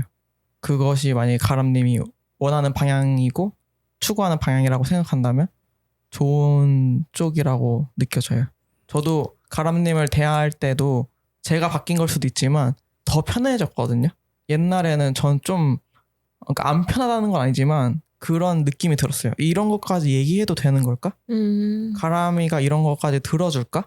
가람이는 사실 관심이 없는데 꼭 뭐 이런 것까지 꺼낼 필요가 있는 걸까? 이런 생각을 했던 게 있었는데 요즘은 좀 더 편한 느낌이에요. 이런 걸 얘기해도 나도 불편하지 않고 가람이도 꽤나 진심 다해서 들어줄 사람인 것 같다 이런 느낌? 맞아요. 제가 초반 질문에 약간 그런 비슷한 그 맥락의 얘기를 했는데 제가 20대 때 굉장히 제 안에서 치열한 어떤 그런 경험들이나 싸움들이 있었거든요. 왜 나는 이렇게 유난스러울까? 왜 나는 이렇게 항상 마음이 편해지지 못하고 왜 주변에 불화를 일으킬까? 이런 식으로 많이 생각을 했는데 팟캐스트를 열심히 들으면서 그냥 나의 그 팟캐스트 안에 있는 그분이 그렇게 얘기를 하더라고요. 그분도 동일한 그런 어려움이 있었는데 본인이 느낀 건 나에 대한 그 사용 설명서를 잘 만들고 이해를 하는 게 중요하겠다라고 생각을 했대요. 뭔가를 카메라를 하나를 사도 뭐 요즘에는 그렇게는 안 하지만 뭐 예전에 뭐 사용 설명서가 있으면 살짝 뭐 두꺼워도 중요한 부분 특히 그런 것들은 한 번씩 읽고 넘어가게 되잖아요. 매뉴얼 같은 거는. 그것처럼 나를 평생 쓸 건데 왜 나에 대한 사용 설명서에는 관심 갖지 않느냐 이런 식으로 이야기를 한 게 좀 기억이 나고 그리고 뭐 그런 책이나 이런 것도 좀 많이 읽고 좀 생각을 많이 한 거죠. 자기 사용 설명서를 네. 잘 작성한 거네요. 네, 그쵸. 그래서 저는 이제 그 감정이 나의 어느 부분에서 왔는지를 이해를 잘 하기 때문에 그렇게 감정이 그렇게 힘들어 하지도 않는 것 같아요. 저도 좀 비슷하게 느끼는 것 같아요. 저는 예민한 아이예요. 예민한 사람이고. 그래서 제가 어렸을 때 되게 감정적으로 행동을 많이 했는데 지금 와서 생각해보면은 그냥 내 몸이 불편했구나. 뭐 속이 불편하거나 배가 고프거나 그런 신체적인 그런 뭐랄까 생리적인 부분이 충족이 안 돼서 그랬었나 보다라는 게 되게 많이 느껴졌어요. 그러니까 많은 사람들이 예민한 부분들이 있잖아요. 근데 만약에 그거를 해결할 수 있는 거라면 그럼 또 내가 왜 예민할까? 혹은 내가 해결할 수 있는 방안이 무엇일까? 왜냐면 예민하면 사실 자기 스스로가 힘든 거잖아요. 맞아요. 그 남들을 떠나서 자기 자신을 힘든 거니까 자기가 안정될 수 있는 방향이라든지 자기가 왜 예민했는지에 대한 원인이라든지 그런 거를 파악할 수 있다면 그것이 뭐 자기 사용 설명서 김가람의 사용 설명서 네. 그런 식으로 잘 작성하고 자기 자신을 알면은 좋죠. 그러니까 저는 이런 얘기를 가람이한테 처음 들었거든요. 가람님이 20대 때 그렇게 치열한 생각을 많이 했고 그런 거를 오늘처럼 자세하게 들은 적은 없어요. 근데 그런 얘기를 오늘 들으면서 그런 시간을 보냈겠다라는 생각이 들었어요. 네, 그래서 뭐 가람님이나 벌님뿐만 아니라 저 스스로에게도 그런 게 필요한 것 같고 또 이걸 들으시는 분들도 계기가 될 수 있으면 좋죠. 이걸 듣고 맞아 나도 왠지 예민했던 적이 있는데 혹은 나도 뭔가 왜 나는 이렇게 생각을 하고 있을까? 왜 나만 힘들까? 이런 생각을 하셨던 분들도 있을 수도 있는데 그거를 해결할 수 있는 방안을 한번 생각해보자. 그런 시간을 갖는 건 꽤 필요하다. 그것이 돼야 나를 아끼고 나를 이해하고 좋아해 줄 수 있기 때문에 꼭 필요하다 생각합니다. 저는 지금의 제가 너무 좋거든요. 네. 그리고 이런 게 있는 것 같아요. 아까처럼 뭐 저조차도 되게 예민하고 저조차도 좀 힘들어서 그렇게 본 걸 수도 있지만 사람을 제가 보는 가람님은 어쨌든 10년 전보다 지금이 진짜 편안해 보이는 건 맞거든요. 그러니까 그것이 남들에게도 보인다는 거죠. 남들도 얘가 지금 되게 편안한 상태구나 아니면 얘가 지금 되게 힘들고 예민한 상태구나 이런 게 보이는 거니까요. 그러면 또 이제 주변에 있는 지인들 혹은 다른 사람들이 대할 때도 또 달라질 것이고 너무 다행이네요. 제가 그러길 원했거든요. 그렇게 생각이 들었어요. 너무 좋습니다. 네. 저 때문에 불편해지는 그런 상황들이 왕왕 많이 있었어가지고 옛날에는 그리고 이제 저의 어떤 그런 심경의 변화 이런 걸로 주변 사람한테 폐도 너무 많이 끼치고 그런 것들을 하면서 더 이제 내 스스로가 더 싫으니까 그게 더 강하게 발현되는 거예요. 그런 것 때문에 많이 힘들었는데 지금은 그런 게 없어요. 그냥 내가 불편하면 잠깐 불편한데 하니까 나 잠깐 저기 좀 있을게. 나 좀 다시 일로 올게. 약간 이런 식으로 하고 친구들도 얘가 이렇게 얘기했으니까 약간 이런 식으로 각자 좀 이런 편한 방법을 찾아가는 느낌이어서 지금은 너무 좋습니다. 네. 좋네요. 네. 근데 그런 시간이 절대적으로 필요한 것 같아요. 나도 내 자신을 모르니까. 버디도 자신을 잘 알아가겠죠. 그렇죠. 어쨌든 편하게 있는 때가. 그리고 있겠죠. 벌님도 버디를 더 알게 될 때도 있고요. 맞아요. 시간은 항상 필요해요. 그럼 오늘 여기까지였고요. 혹시 뭐 오늘 어떠셨는지 얘기하면서 마무리를 하고 싶네요. 살짝 걱정이 되는 거는 제 얘기를 해서 뭐 너무 오래 제 얘기로 떠들지 않았나 싶은 생각이 들고요.